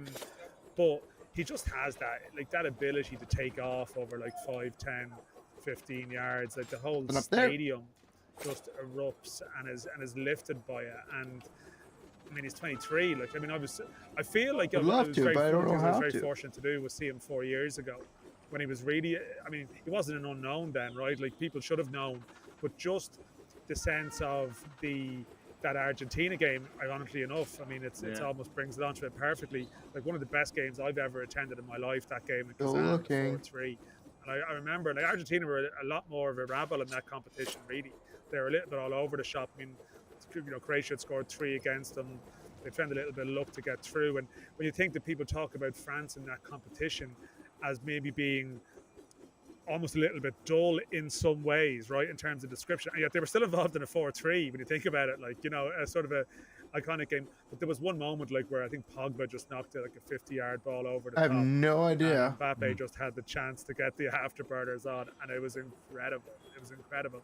And you still always believe he can burst into that. How am I supposed to get there? I don't know, am I more impressed by him? I mean, I think that the point is that because of his club stuff, we don't maybe see a huge amount of it. And even when you see him for PSG, I know Gary made the point last week in his column even that maybe PSG isn't built around him in the way that probably how France operate is. That you probably get to see him in a better light for France, definitely. But also, I think, to be fair, but how do I get over there? Dreadful results for France this year. I haven't seen all those games, but I'm guessing that he's a little bit more switched on by these games too. Gary, if it isn't too stupid a question, as a centre back, like, when you're spending an hour marking Giroud, and then you've got to, you know, to switch Mbappé into the centre, what's going through your mind at that point? Like, is it? Come on. Well, I probably can't repeat it, but is it, you know, is it just one of those things where you just got to switch it, you know, switch your mindset? It's drop about 20 yards deeper and literally be tagging the goalkeeper behind you. But no, that's a challenge, isn't it? You've had a real physical battle up against Giroud, and suddenly this flying machine's up against you. It's difficult to adjust, and I think collectively as a defensive unit, it's so important how you do adjust. But Dan was saying, and a couple of occasions tonight, Mbappé was flying, and it was only because Hakimi had that similar pace that he could just get in and lean into him in the last moment in a couple of opportunities where he'd have been in on goal. So that threat's there. But I think that although Giroud got taken off with about half an hour or so to go, I think he's going to be a key player in his final. Why does it want me to calm I'm not down? sure that those Argentinian defenders are going to be comfortable with the crosses that come in the box against him. I think that he could really expose them. I think that would be a major part of that game. Mm-hmm. How do you see it going, just having taken in the 2 semi-finals? Argentina were probably more impressive than France were, but At this remove, how do you see it going? Do you know what? And it's one of those where you're kind of looking at the game, you're thinking, okay, there's a weakness there, they can exploit it, and then you counter that with another argument. Certainly, you're thinking about Alvarez, Messi operating in that advanced right-hand side, running in behind the French fullback. I think they can get a lot of joy there. Of course, they can. And whoever gets control of that midfield, how influential will Griezmann be? If they get crosses into the box, Giroud will cause the Argentinians centre-halves problems. I genuinely believe that. And I've looked at that kind of defensive unit at the beginning of this tournament, despite the fact they came into this game, this competition with 36 games unbeaten. I still looked at Otamendi, Tagliafico, and just thought, could you win a World Cup with those defenders? But the reality is that I'm probably judging them more on their club football as opposed to when you put on that national shirt. Now, I should know that more than anyone, is that when you put on your country shirt, it does elevate you to another level, and they have been able to be good and look reasonably sound in a way that they never do in club football. So perhaps they'll see it through, but I don't know. This game could go either way. It really could. Listen, in terms of what would be interesting, Aiden, they're not sure if they get. I'm not sure if it's been delegated to Mbappé yet. The second goal in terms of the assist, they were kind of making the decision whether they give it to him. If they do, that means he's got 5 goals, 3 assists, exactly the same as Messi. So that head-to-head is built perfectly for this game. And I think in terms of the World Cup and what you're talking about, I've always believed that Messi is the greatest footballer of all time. But the argument that kind of like counters that every time against me is that he ain't won the World Cup. You know, and you talk about the iconic players who have Maradona, Pele, those type of games. You have to win the World Cup, and I think he'll be judged by that. So if he could do that, and then you're talking about someone at 35 coming to the end of his career, up against the heir apparent at 23 years of age, could potentially have 2 World Cup medals at 23. It's just unthinkable, isn't it? So it really is. I mean, this World Cup's been great. It has, in terms of, it's been unique in terms of the fact that we're watching the World Cup in December.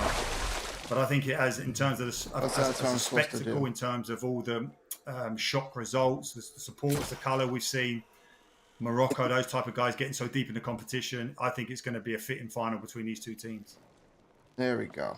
And can you call it at this stage? Are you gonna figured it out? Is it too early? Will you change your mind as the days go on? I think I'll dissect it over the next couple of days and try and work out tactically what each one will do. Because if you think about it, the Argentine coach has changed it quite a lot, hasn't he? He's played different formations at the back, in midfield, and I think he stumbled across the fact that Alvarez over the likes of Martinez has made a massive difference to this Argentinian team in terms of giving them that real energy up front, which at the same time then allows Messi just to walk around. And I've never seen, I mean, this is why I'm in awe of this player, and as the greatest ever in my opinion. The guy can walk, and sometimes not even walk, just stand still, and he just creates havoc around him by doing it. He is unbelievable.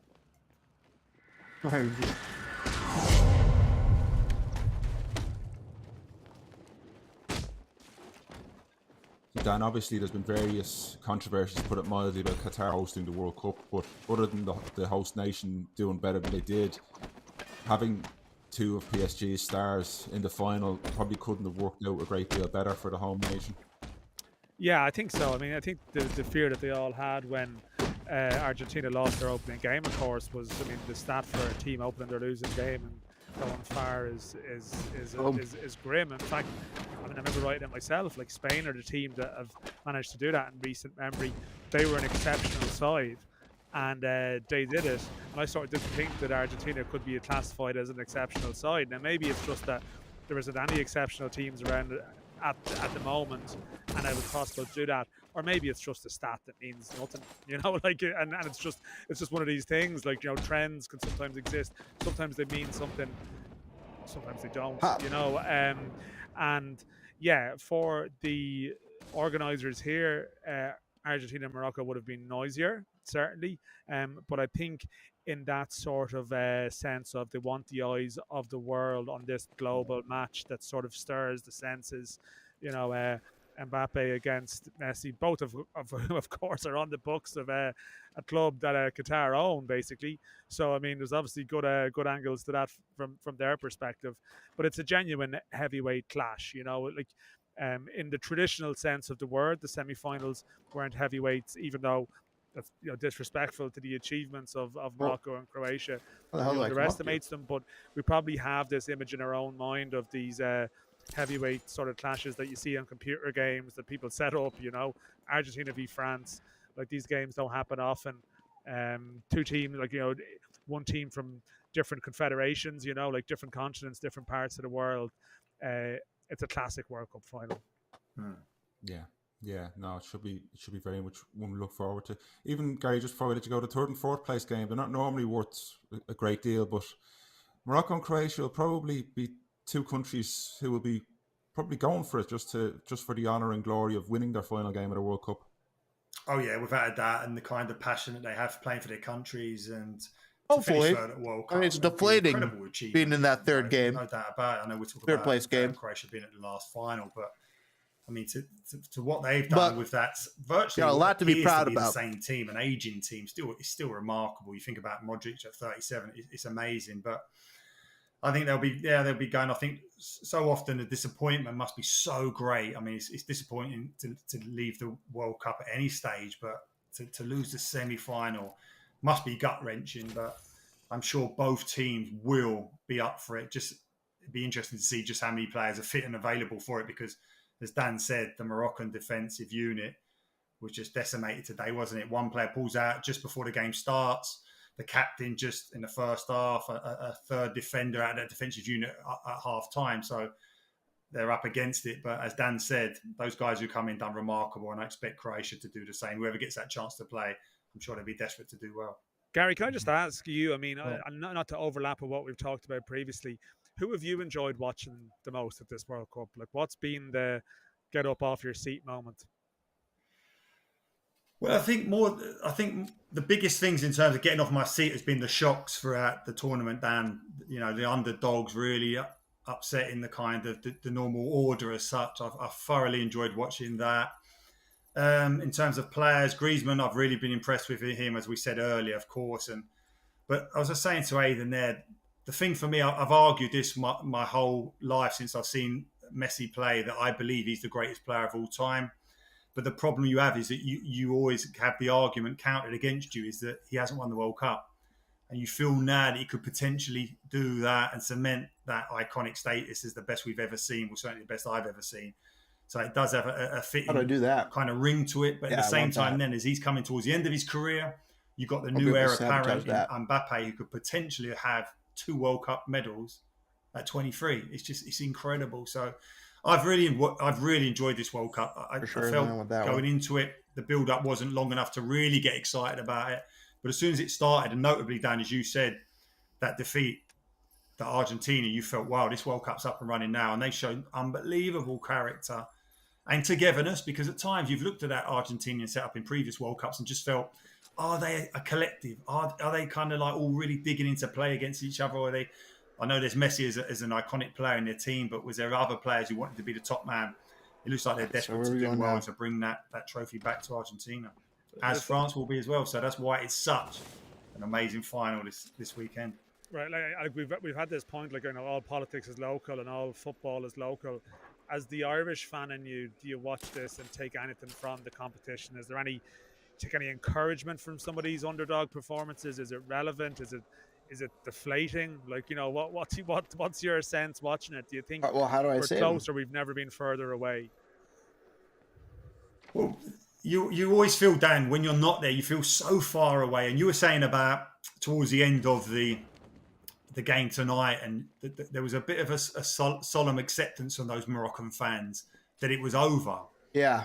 And I saw there were shots of the crowd. You were saying how it came across in telly. There was shots of like women in tears, young boys in tears. Oh, maybe I gotta shoot it. What it immediately made me think of was, as a 16-year-old, and I was in tears when we lost to Italy and Schilacci's the rebound, because you feel at that moment in time, we could beat Italy, we'd be in the semi-finals of a World Cup, and then anything could happen. It's those type of moments. It's all about momentum in these competitions. And then, of course, you fast forward all the time, those years later when I'm playing, and you lose that penalty shootout, and you're in tears again as a grown man this time, because of the fact that you felt if we won that penalty shootout, we could potentially have, South Korea in the quarters, potentially Germany in the final. We would have fancied our chances. So I've looked at that, and certainly from afar watched those supporters and the heartbreak and remembered it. But at the same time, I'm looking at it and thinking, we have to be at these tournaments. In the city. We have to, the green, our colour has to be there. It's been this World Cup's been amazing in terms of the noise and the colour. And you're thinking, yeah, can you imagine our fans there and the noise and the colour that we'd have there? So I think certainly as a retired player, I would expect that all our lads are thinking, we have to be there. And all our coaching staff, we've got supporters think it, but certainly those people who have got the ability to get us there, this must have really fueled their fire, because playing for Ireland is the dream, of course it is. But it's always playing for Ireland at a World Cup. That's the dream that I had as a kid, watching those guys in 1990, those pioneers. I think these players now we have, and anyone who's potentially going to be around in 4 years' time, that has to be their desire. Absolutely, Gary. That's been great. Thanks for joining us in the World Cup throughout the tournament, and a belated happy birthday for this week. You mentioned 16-year-old in 1990, so people can work it out. Yeah, give the game away there. People are going, is that all he is? He looks a lot older now. The old hair's gone. Thank you. I thoroughly enjoyed it. It's been great talking to you guys, and although we're not over there, it's been great talking to Dan and hearing all the stories. So I thoroughly enjoyed it. Thank you both.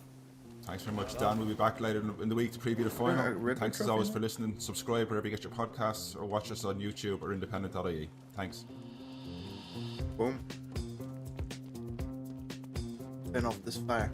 Been interesting listening to these takes. Getting ready for the World Cup. Oh, where is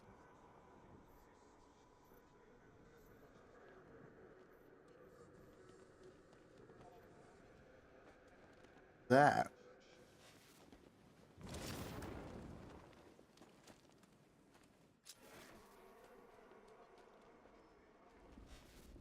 I don't think that's it. Here.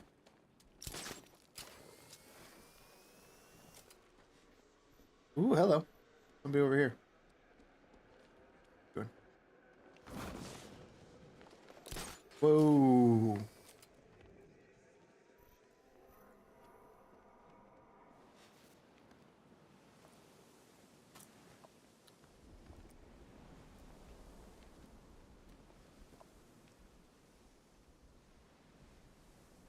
Just got a key card.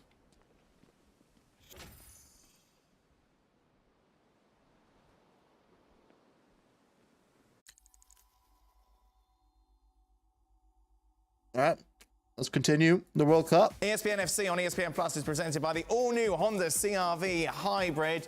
France, of course, looking to make it 2 in a row. The first side to achieve that since 1962, when Brazil won it back-to-back. Messi against Mbappé. Shaka, this is the final that we wanted, isn't it? Yes. Yeah, it is. I think in some ways, certainly given the knockout stages, best two teams without question. I think Argentina had their best game yesterday and come into this arguably in the better form.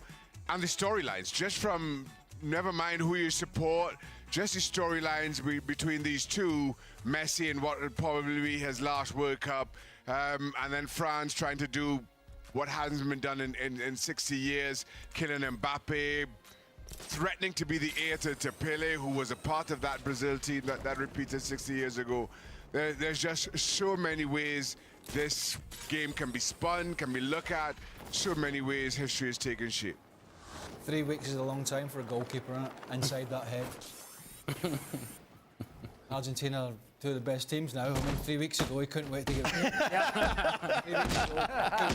He couldn't wait to dump them 3 weeks ago. If he'd only just stayed his ground, unlike Novakovic, if he'd only stayed his ground, he'd have been looking now like a right smug sod, having picked Argentina possibly. Messi said yesterday, didn't he, that the defeat against Saudi Arabia helped them. It kind of brought them together. Did you buy that?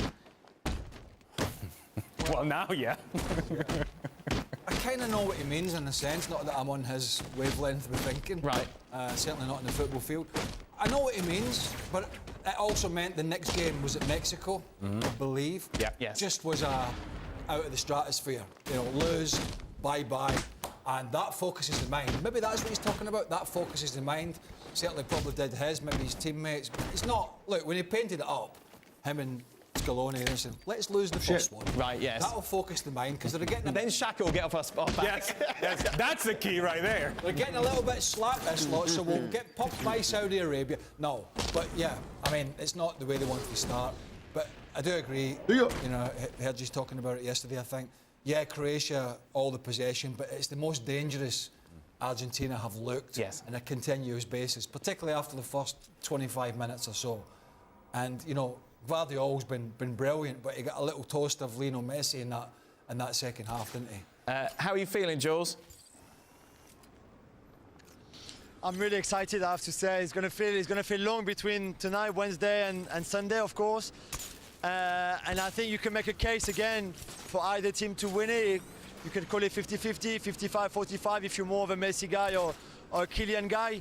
It doesn't matter so much. I think they're two teams that haven't been playing great at times, as in terms of style of football, but collectively have been very, very strong. Part the Saudi Arabia game for Argentina and part the Tunisia game for France, of course. But for the rest, when needed, they showed cohesion, they showed structure. I think they showed a lot of ruthlessness. There's an edge to this Argentina side, of course, with Otamendi and Paredes and De Paul and those kind of guys. I think there's an edge a bit as well to this France team. Oh shit, there is. That pushes the game slightly differently, but we talked about the winning mentality. And also, this is Messi's last ever World Cup match. And I think this is the end of the story for the greater of all time. And then Kylian is still at the beginning of his story, so it's going to be an incredible game. And while we think of this as Kylian, Mbappé, and of course Lionel Messi, it is 11v11, right? And so you have to look at the balance of both groups, but it's impossible not to focus on the fact that whenever we have thought of Kylian Mbappé pitching a fit at PSG, part of that reason is that he wants the role of Lionel Messi, right? That he wants that profile. And while they are teammates and while they will see each other once again in the locker room, I cannot help to think that Lionel Messi is just that opportunity. If he needs to hang on from some sort of motivation, some sort of edge, which we have seen Messi with an edge, and I love me some Messi with an edge, it is that I'm still here. And while I'm here, I'm the best. While I'm here, my teams are going to win. While I'm here, you're not the guy just yet, Kylian Mbappé.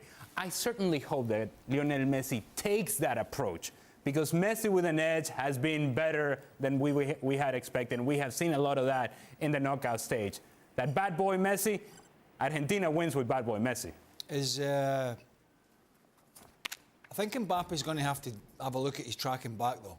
Right. And the final. Yeah. And I know what track and do some. Sorry? And do some. Yeah, well, maybe one and a half. And I get it. They're looking for that breakdown, and then they get out quickly, and the fullback's committed. However, is it Molina? Molina? Well, it will be Molina, yes, that will be matched up. So if it's Molina, who has got like 6 batteries in his back and just never stops, then it's a game of bluff between him and the Mbappé and the fullback. And I think it's going to be intriguing because they got a lot of joy. Morocco down the French left, the Moroccan right today, particularly in the second half. And then he realised it, Didier Deschamps, when he brought Thuram on and stuck Mbappé through the middle so he didn't have to track. So there's lots of little subplots. I'm presuming Rabiot and Upamecano, if all being well, will come back in, you would imagine, even though those guys today did particularly well. So there's lots of little subplots. But the biggest subplot is, of course, Mbappé and Messi. And the other thing is, why did Messi play as long? Guys, speaking of that, it's Messi. How do you guys feel like they're going to get along in the locker room post World Cup? Per se, Mbappé beats Messi. Do you think Messi will hold it against Mbappé? Mbappé will be part of the instrument of that undoing, so to speak. So I wonder how they're going to be able to remain teammates after this. Right. Getting worried from myself, and I don't really bother too much, but I thought if he does his hamstring with 10 minutes to go and misses the final when the game's 3-0 done and dusted, I was like, oh, that's a bit of a risk. Frank, it's a proper match, isn't it? Yeah, it is. It's a dream, I would say, you know, and you know, it's a proper match, isn't deeply it? Things, and yeah, it that is. France win. I cannot Yes, it's a avoid proper the match. fact that having Messi for his last World Cup, you know, winning it will be a fairy tale, and I think the Yes, it world makes wants sense, that, It's so according funny. to what we see in all medias around the world, and it's a nice end of era for Lionel Messi. For the game, for what we're going to see in Paris Saint-Germain, I think it would have been Neymar. It would have been a different, you know, way of thinking from Mbappé. I think Mbappé is ready to accept the fact that Lionel Messi is still there and is still the best player in the world, according to what people think, and that him winning the World Cup shouldn't be a problem in the dressing room. Now there is a game to play. I think Argentina are favorites. But we know the mentality of the French players, and they showed again today that without playing well, they're able to win. So that's the tool for them. Let's take a look at how the bookies have this set, actually, to see who the favourites actually are. Frank said that he thought it would be Argentina. In fact... France got to be in it. It is France, who are just... Look, as Jules mentioned, this is it's going to be a 50-50 sort of tie. We may as well get some predictions, shall we? Here we go. Why not? Right then, let's start with him. Mr. Shaka Hislop. I think Argentina wins this. I see Argentina's favourites.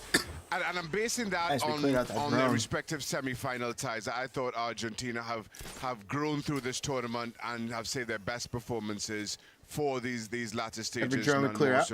Makes our lives a little easier. At times, I think France struggled a little bit again, or didn't look as comfortable as you would think against England. I thought that they were pretty comfortable for most of it against Morocco, but still, maybe it was the early goal, so they didn't really need to do an awful lot from there on in. But Argentina shared this, and I think they get the win. I'm going to go 1-0 Argentina. Look at that. That guy was right on top of me. Shaka, did you think it was a penalty, by the way, in the Morocco? No. There's all sorts of stuff here. Interesting. Other people did. Lots of people thought that was a penalty. They played the ball. Why we bother? Sometimes it's gone away with bother. I might as well switch the bloody lights out asking questions like that. Right, get on. Can help it. Yeah, we won't do this one yet. Frank, what's the score going to be? Wow. I don't know. I see a draw, and I see it's going to extra 1-1. time. Yeah. And maybe 2 penalties, and but I will put Argentina winning on penalties. Double bluff. Double bluff. Wow. Your appearance money will go down, obviously, Frank, if France wins. So understandable. He's looking after himself.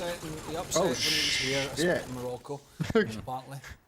He's now upsetting the French in France. Yes. That wasn't good. There's no end to this, man. Jules, 2 Argentina votes so far. Well, I mean, I'll go for France, of course. 4 years ago, France won 4-3, as we said before. In Argentina with Sampaoli was a big mess, to be fair. I think Scaloni brought a lot of structure, far more balance, solidity defensively. But I think the way Argentina play could also suit France, and I think France would be very happy not to be the favorite, to be a bit the underdogs, and give them the ball and then see what happens. With Messi, Rabiot will be back, Upamecano probably as well. I'll go for a 2-1 win to France. That seems... Ask me about that Morocco penalty again. And I'll give you a freaking answer. Quite a few people thought it was a penalty, apparently. The world. To be fair, we're just canvassing the wrong people. I've got a better idea. Why don't we just hire them? They can come in here and talk about do that. Right. I digress. I'm sorry. He's not. The good thing is that it's not sorry. The good thing is that you let it go, though. Sorry. I'm not really. I didn't even reply to the message. My heart says Argentina for the great story that with the Lionel Messi. But genuinely? Yeah. Well, because I've never. I mean, we're talking about Ronaldo, right? Obviously, he's the other player. I think Ronaldo has scored some of the greatest goals, different goals, headers, overhead kick, all these different variety. But no man in our lifetime, and I never, to be honest, I've only seen clips of Pele, and I definitely saw Maradona, but not as much as Messi. No man I've ever seen do what he does. And I don't mean in the Croatia game yesterday, I just mean in the generalisation for 10, 15 years at Barcelona and now at PSG. What a way it would be to finish his career, certainly at international level. However, I'm not... And there it is. However... That's a little sensitive moment there. That was special. You had me for a second. Listen, I felt it. I've no hankies. Give me one of those cheap ESPN. Give me one of those. There's no plastic flowers. There's no limit to the budget flowers. Let me wipe the tears away. However, I'm not here for sentimental claptrap. Oh no! Really? The French can cut you open by playing through you, and the French can cut you open by whipping balls into the box with Giroud. They've got more than one way to do it, France. I think they've got more in their armoury, and I just feel they're going to steal the glory away from Messi and Argentina. And I'm going to go for France by 2-1. Well, the obvious key for Argentina is having Messi fully engaged and having Messi impacting the game in manner in which he did in the semi-final. Defensively, the key may just be don't allow Antoine Griezmann just to float around, and I don't think Argentina will allow that to happen. Frank just mentioned some of the names that will be in that midfield for Argentina. Those guys cannot wait to kick the backside of Antoine Griezmann all over the field and make this about physicality through the midfield, not just floating around and getting on the ball and being able to turn and then find the next ball. I don't think Antoine Griezmann will be given that freedom from Argentina. That will give the ball to Argentina, and I think Messi takes over. And of course, CONMEBOL heart. I do have some sympathy for the CONMEBOL heart. I'm taking Argentina 1-0. That was sick. The Rottweiler look about. Yeah, that's it. Rodrigo de Paul, Leandro Paredes, all of those guys. Very much so. Just quickly. I've got a bit of that Rottweiler about me today, but you asked me that question. I noticed this again. Today. There we go. Jules, are you swapping in Mbappé for Messi if you get the chance? You are, aren't you? Swapping Kylian for Messi, you said? Yes. Nah, Paris born and bred forever, you know, there's no chance. I would not swap him for anybody. Thanks for watching ESPN on YouTube. For live streaming, sports, and premium content, subscribe to ESPN+.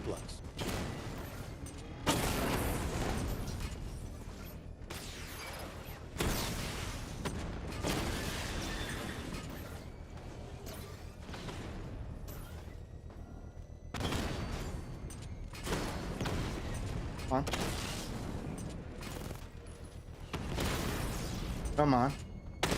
Clear him out. Woo.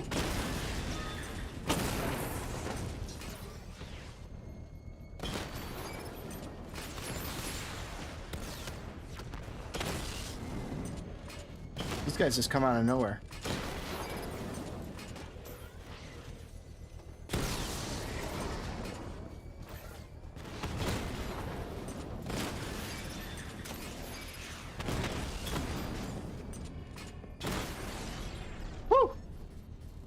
And those guys are a load. All right, so we gotta finish the upload.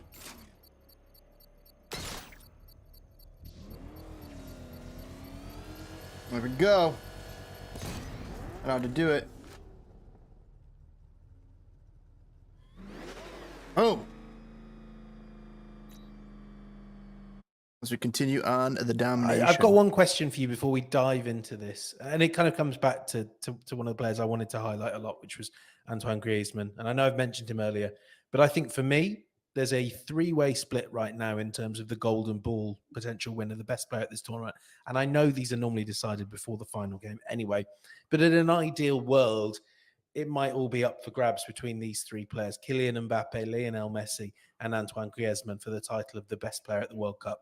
But right now, if you had to pick right now, which the voters normally have to do anyway, so I can test you, starting with Nigel and working clockwise. So Nigel, who, and you can pick someone other than those three, but who would you say has been the player of the tournament so far? I'd have to say Griezmann. I really have. I know people. It's a good question. Who has been the player of the tournament? To look at the best player and say, I think Messi. He's the best player. There's so many hidden gems that you don't see and understand. And for me, when you look at Griezmann, what he's doing for this French team, how really and truly he's been the secret 007 for this French team. Griezmann for me is the one. He's not getting the glory. Good Yes, shout. he's getting the assist, but all-round play, everything he's done has been absolutely sensational. And when you take into account the mud situation that he's in at Atletico Madrid, our producers team, I don't know why he supports Atletico, but they are absolute. We'll leave it there. But he's going through a tough time there. To come into a World Cup with that mindset and performing like this, it's sensational. And I'm only speaking from a player's perspective of being in that environment and situation. No, So let's Griezmann for finish the one I was working on. I'm surprised, Yes. Nigel. One, your position, you didn't rate Tchouaméni higher than that. I mean, he's been Tchouaméni's been, yeah, but the Hey. difference is Tchouaméni's young, he's sensational, he's playing at Real Madrid, he's $100 million kid, he's performing at Real Madrid. Griezmann's coming from a very tough situation at Atletico Madrid, where they've been doing poor domestically, poor in the league, and you look at how he's performed, and Joao Felix is performing for this World Cup, and they haven't performed like that for Atletico. It's such a tough mindset to come in that environment and going into a World Cup and just performing like that. It just shows strength of character and the quality of player. Be tough. Yeah, but I'm disappointed in you. You just slapping your position for fun. I think Lionel Messi is who the media are going to be putting forward for Golden Ball. I don't think he is the best player of the tournament right now, but I think just with the stats and him carrying all this pressure and the weight of a country and the weight of Diego Maradona trying to be the greatest Argentine player of all time, but also the greatest player of all time to have that World Cup trophy. I think that's what's going to push the media to say it's easy, it's Messi. But if France do win the title, I think Mbappe gets the Golden Ball. Not so much because of his performances every game. I mean, he's shown obviously his phenomenal quality, but I think it's just because of how he's been able to change the game and force teams to play differently, force teams to defend him with 3 or 4, as you saw today. Morocco had 4 players around him, and that's why his deflected shot was easy for a tap in. But I just think with his ability, he's such a special player that he's shown enough to say he's the best player on that team. Yeah. He's the best player on the field, especially if he has a memorable moment in that final that is a game-changing and gives France the title. I think Mbappe gets the Golden Ball for me.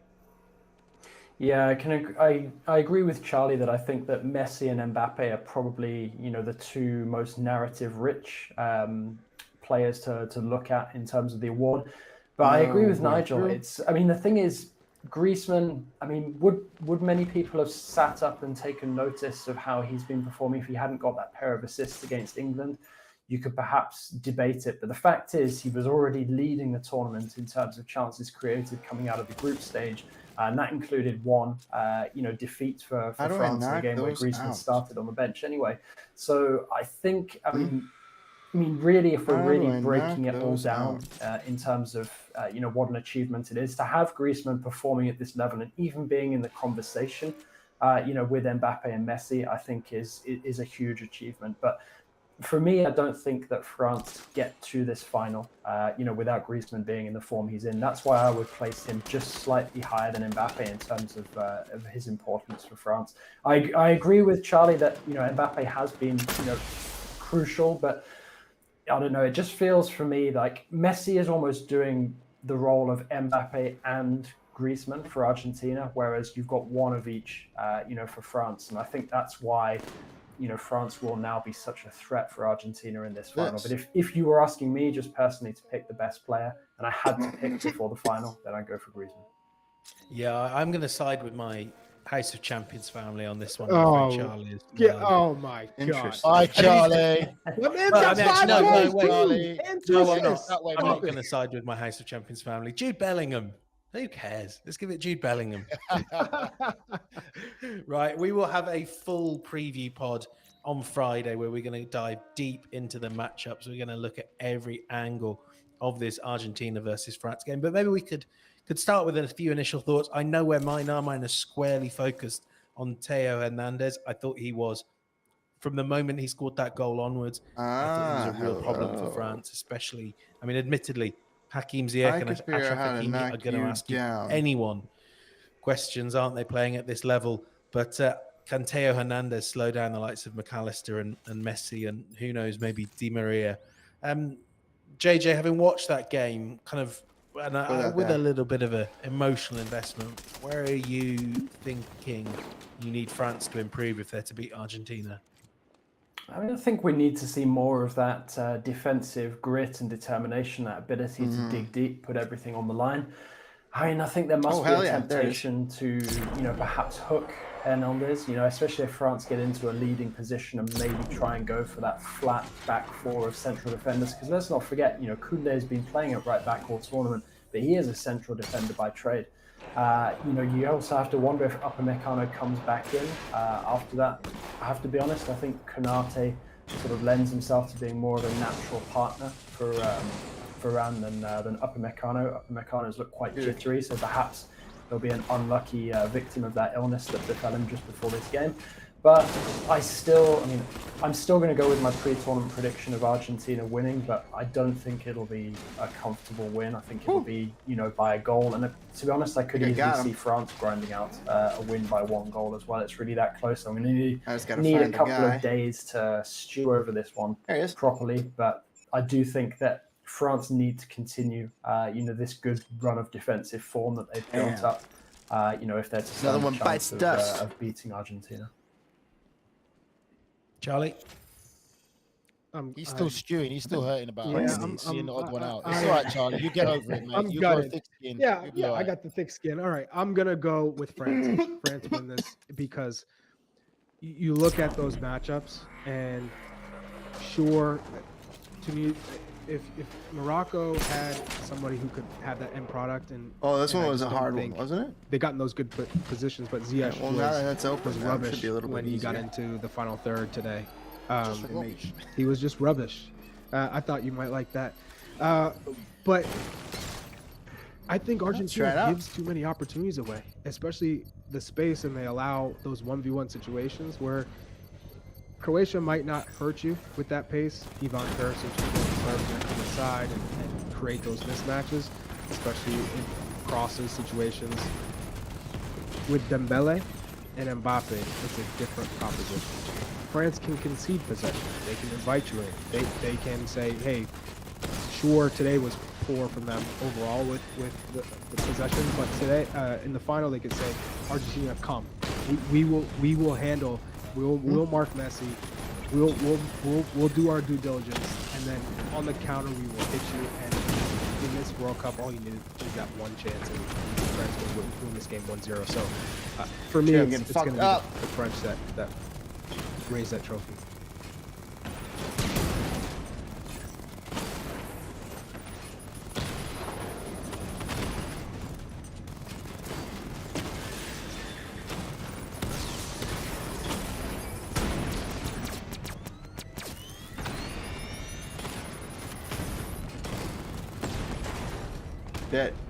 Damn, that's too hard. Oh, so I could do a drone hack and get a guy on my side. That'd be huge, but might not be able to do that one.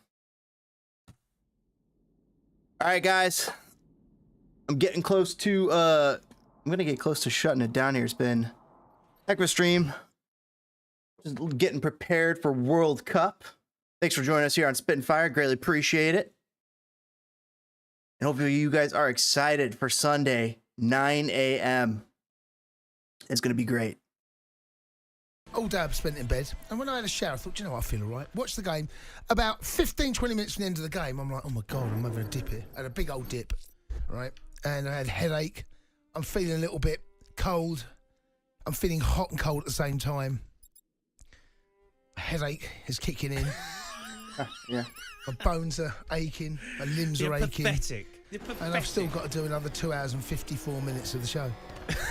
Are you complaining already? I'm looking. I'm clock watching. You're clock Do you watching. know when you're struggling? You can't be clock watching. You know Come on, we'll bring you know when you you're out of struggling the in the hole. game. You know there's about 10 minutes left. And you're running around and you're looking at the clock thinking, that clock ain't moved. Yeah, but I'm That's thinking, what it feels like. Yeah, now. but I think that I'm looking at the clock thinking I've still got 89 minutes left. I just started. I'm I'll be blowing okay, it matey. already. I'll be okay. I mean, look, it's a lot. Look, I'll pull through. I always do. Always manage to find a way. Find a way, get it done. Yes. Yeah, like elite managers. I've been asked- You're not I'm not Gareth Southgate tonight. I'm not. No, I need no. But I'll be fine, matey. I'm more Deschamps right now than I am Southgate, where we call him. Southgate Gareth. Southgate, where we call him. How are you? More importantly, I'm great. I'm in Good. great Yeah. spirits. Well, I listen, mean, you're gonna have to carry me tonight. I'm all right? I do a good, that every night. That's a good sign. I do that every night. Keep That's carrying, not a keep problem. going, keep going, keep going. Yeah. We watched the game. Yeah, we did. It was they gave a good go, didn't they, Morocco? Does it hurt a little bit? Does it sting that you're seeing France in a World Cup final? No, thinking I'm over that. That could have been England. Yeah, I'm over that now. I mean, when I first came in here, I said to Ruth, we could have been, could have been us here. But that's it. It's over. I've done. I have to say, Morocco. They must be so proud of what they did, because actually the best team tonight was Morocco. They put France under a huge amount of pressure. Huge amount. They were great. They defended as well as they could. France, they got a little bit fortunate. If Morocco had a little bit more of a killer instinct, a bit more ruthless up top, then you felt that game could well have gone into extra time. But look, they found a way again. Didn't play particularly well. Didn't play well against us. To get to a World Cup final when you don't play well is saying something. But I'll say this now: if they play like that against Argentina, Argentina will win. They've got to improve. Who's the favourites, do you think, going into this World Cup final? Well, based on what I've seen, look, France. Mbappe's, there's no doubt in what the boys got under the bonnet. We saw flashes of it tonight. But over the last two games, if you just come down from Mars and you say this is one of the best players, if not the best on the planet right now, you wouldn't be able to pick him out. Like, is that Yeah, or Griezmann, right? You would not be picking Mbappe, but the big man for the big stage, the pairing. It could come down to whoever, Messi or Mbappe, puts in the sort of performance that can lift the World Cup. It may come down to get one more hit on this guy. I'm not been that impressed with France. Not really. I've not come away. Yeah, but you know what I've noticed? I think you're wrong. You're right. I agree with you on that. But the manager makes changes when he sees that the game's going the other way. Like when Morocco were on top, and they played well tonight. Morocco, they didn't have the killer instinct, but he made a change in the second half. The manager, and he brought on a couple of subs. At the perfect time. They were struggling and they couldn't really get out. That's the difference between elite managers. Didier Deschamps, who's won the World Cup, he knew, I've got to make a change. This game's drifting, and I need to do something about it. He didn't wait. He made the right decision at the right time, and that's why France have got to a World Cup final. Not like Gareth Southgate. Come on. You need a bit of luck to win a cup competition. They've not been great last two games. I said, I don't think they can play like that against Argentina. This guy's hard. Argentina, they seem to have gone in opposite directions, right? When I first saw France, they looked good. They looked comfortable. They were going to go all the way. Argentina, stark contrast. They looked like they were struggling. They lost the first game against Saudi Arabia. But they seem to have gone in the opposite direction. Argentina right now look like they're in the ascendancy. France struggling. One or two players. Dembele, what has he done this tournament? What's he done? Nothing. Mbappe, last two games. There's got to be more. I know that they had a couple of injuries in the middle of the park. Not convinced with Hernandez. I think on that right. I think he gave the poor decision with the penalty away against Mount. Look, it's quite evenly matched, but on what I've seen in the last 2 to 3 games, I've got to just edge Argentina. Who do you want to win it? I mean, it's a tough one, isn't it? An England fan wanting either Argentina or France. I think that if there was to be, look, whoever wins will. I won't wake up on Monday morning. I've tried these guys before. Right? These guys are hard. So it doesn't bother me one way or the other. I think if Messi doesn't win it, I'll feel some a bit hard pain. guys here. Well, I'll be gutted, actually, because he's given us so much joy over the years of watching him, and it's like the kind of, it's the fairy tale. It's the fairy tale ending for him, isn't it? International football. Well, after that, you can go. You know what? I'm just going to retire. How many? I've done it all. Yeah, there aren't that many at that particular moment that can perceive to be the best players in the world that haven't won the World Cup, and the only one I can go back to is Johan Cruyff. Back in the 70s, I think at that time he was perceived, or they didn't have the sort of media attention they do now. But at that World Cup in '78, I think there might have been one as well. They would have been '74, of course. It would have couldn't really win the World Cup. So if Messi doesn't win it, that will be it. He won't get another chance, mate. He's done. He's done in the World Cup. This is probably it, mate. Yeah, absolutely. Well, you can have your say. Who would you rather have in your team, Messi or Mbappe? For me, it's a tough one to answer that, isn't it? On this tournament, Messi. From what I've seen in this tournament. And one-off game, you want Messi, didn't you? Both on 5 goals. They're both going toe-to-toe for the Golden Boot. Look, Mbappe, we know how brilliant he is. He's going to... One day, he will go on and take the crown off Messi. What? To be the best player on the planet. He will. I thought I was wrecking. He wins back-to-back World Cup. He's scoring goals for fun. 9 goals, I think he's got in 12 or 13 games now in the World Cup. It's ridiculous. Yes, I mean he's not even 20. Is he 23? I think he's 23. Mbappe's 23 years So, old. He's got he could go on and God knows how many goals he could end up. He could end up getting by the time he retires. Oh, he's going to be incredible. It all comes down at 3 o'clock on Saturday, mate. It's so true. He's got to do more. There's got to be bigger and better performances. Some of those French players, if they're going to overcome what's been improving Argentina. Cundy, just on the players in the World Cup who've been standout performers. There's been loads of them. Been some fantastic players. If you're a Chelsea man, we know that you're coming back. You're going to need some players. It's been a lot of fun. Thanks for hanging out today. Who would stick out for you? But Can't wait till the final, says Angus. I can't wait either. Look at the lad called Oliver Giroud. It was a blast hanging out. Thanks for hanging out on my. Quite like him. He does all right, doesn't he? Survive. My God, I mean, sorry for the low energy. He's if he was blessed with pace, he would be one of the best players today. It's a bit like Kane as well, isn't it? They're very similar in sense. Cruising today. Kane's a goal, but Giroud is not. His goal scoring record isn't particularly great. But we feeling good, feeling ready. And holds the ball up, brings players around him, and the reason they can afford that Griezmann can play in that position like the 10 because Giroud stays high. Kane doesn't. Kane drops. Let us know who's going to win, guys. Who's going to score goals? The way he plays for England, because he likes to drop in that little 10 area. And who's going to win? Doesn't he? Yeah. So two very different kind of styles of playing centre forward, but Giroud's been brilliant, mate. I mean, the boy Alvarez as well. Yeah, Giroud's got to continue playing. Hopefully that knee injury doesn't amount to anything. He looked like he was messing around with his leg there in the middle of the match. It's ridiculous. Oh my gosh. It's ridiculous. Thanks, James. Take care. Drink lots of your team H2O. now going back to the Premier League, a standout performer in the World Cup who would improve your side. There's always one. I mean, who's been the greatest World Cup signing? Because there's always been a few. Do you remember a lad? He went from Monaco. Which World Cup was it? It might have been 14. James Rodriguez, who had a brilliant World Cup. Yeah, he did, yeah. And he went from, I think, Monaco to Real Madrid. Yeah. Big money. He did. Never really happened for him. Ended up at Everton, not that. Yeah, It was Everton. Not that. So be very wary of spending big dough. Unless you've been watching this player, like Amrabat is a great example. He would have been on the people will know of him, right? Scouts will be monitoring. There'll be certain teams that are looking for that type of defensive or midfielder, right? Right. That might be enough to say, right, I'm convinced now. I've been watching him for the last 6, 7, 8 months. Yeah. Right. I've seen enough. I like what I see. What we see now. And now is he just enough did for it me on to the go world's and spend that money. stage. If you've just all of a sudden come to your attention now, be wary. Make sure you do your due diligence. Yeah. All right, let's go to Adam, who is a QPR and Moroccan fan. All right, Adam. Afternoon, gents. Evening. How are you? How are you feeling? You must be proud of the team, the nation. What a journey. You know what? Being raised in London, and always being of Moroccan heritage, coming from that background. Not a lot of people knew what we were like on the map. Nobody people probably heard of us, but not in footballing sense. I feel like this World Cup done it. This World Cup put us on the map. This World Cup, it showed you that sometimes it's bigger than football. At times we had the whole world rooting for us. I mean, Morocco made it farther than Iceland did in that Euros, and what this was more than just a Cinderella team, guys. They made it to the Final Four. They were there with teams like Croatia, Argentina, and France, and Morocco. It's quite an achievement. And it's been a great journey. I thought it was going to be a fairy tale and we'll beat France, but almost was. I'm upset, but I'm more prouder, and so much has been they've impressed us, and I can guarantee you, every single Moroccan throughout the world, they can say the same thing. Nobody expected us to get to the semis.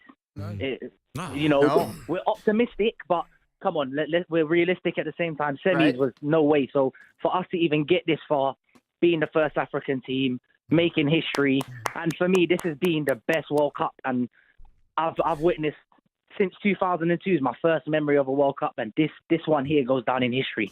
For sure. I have to say, a couple of weeks ago, I had a chat with Jay saying the team that's impressed me most, and this is before you got past the court, was Morocco. Just the way you went about your work.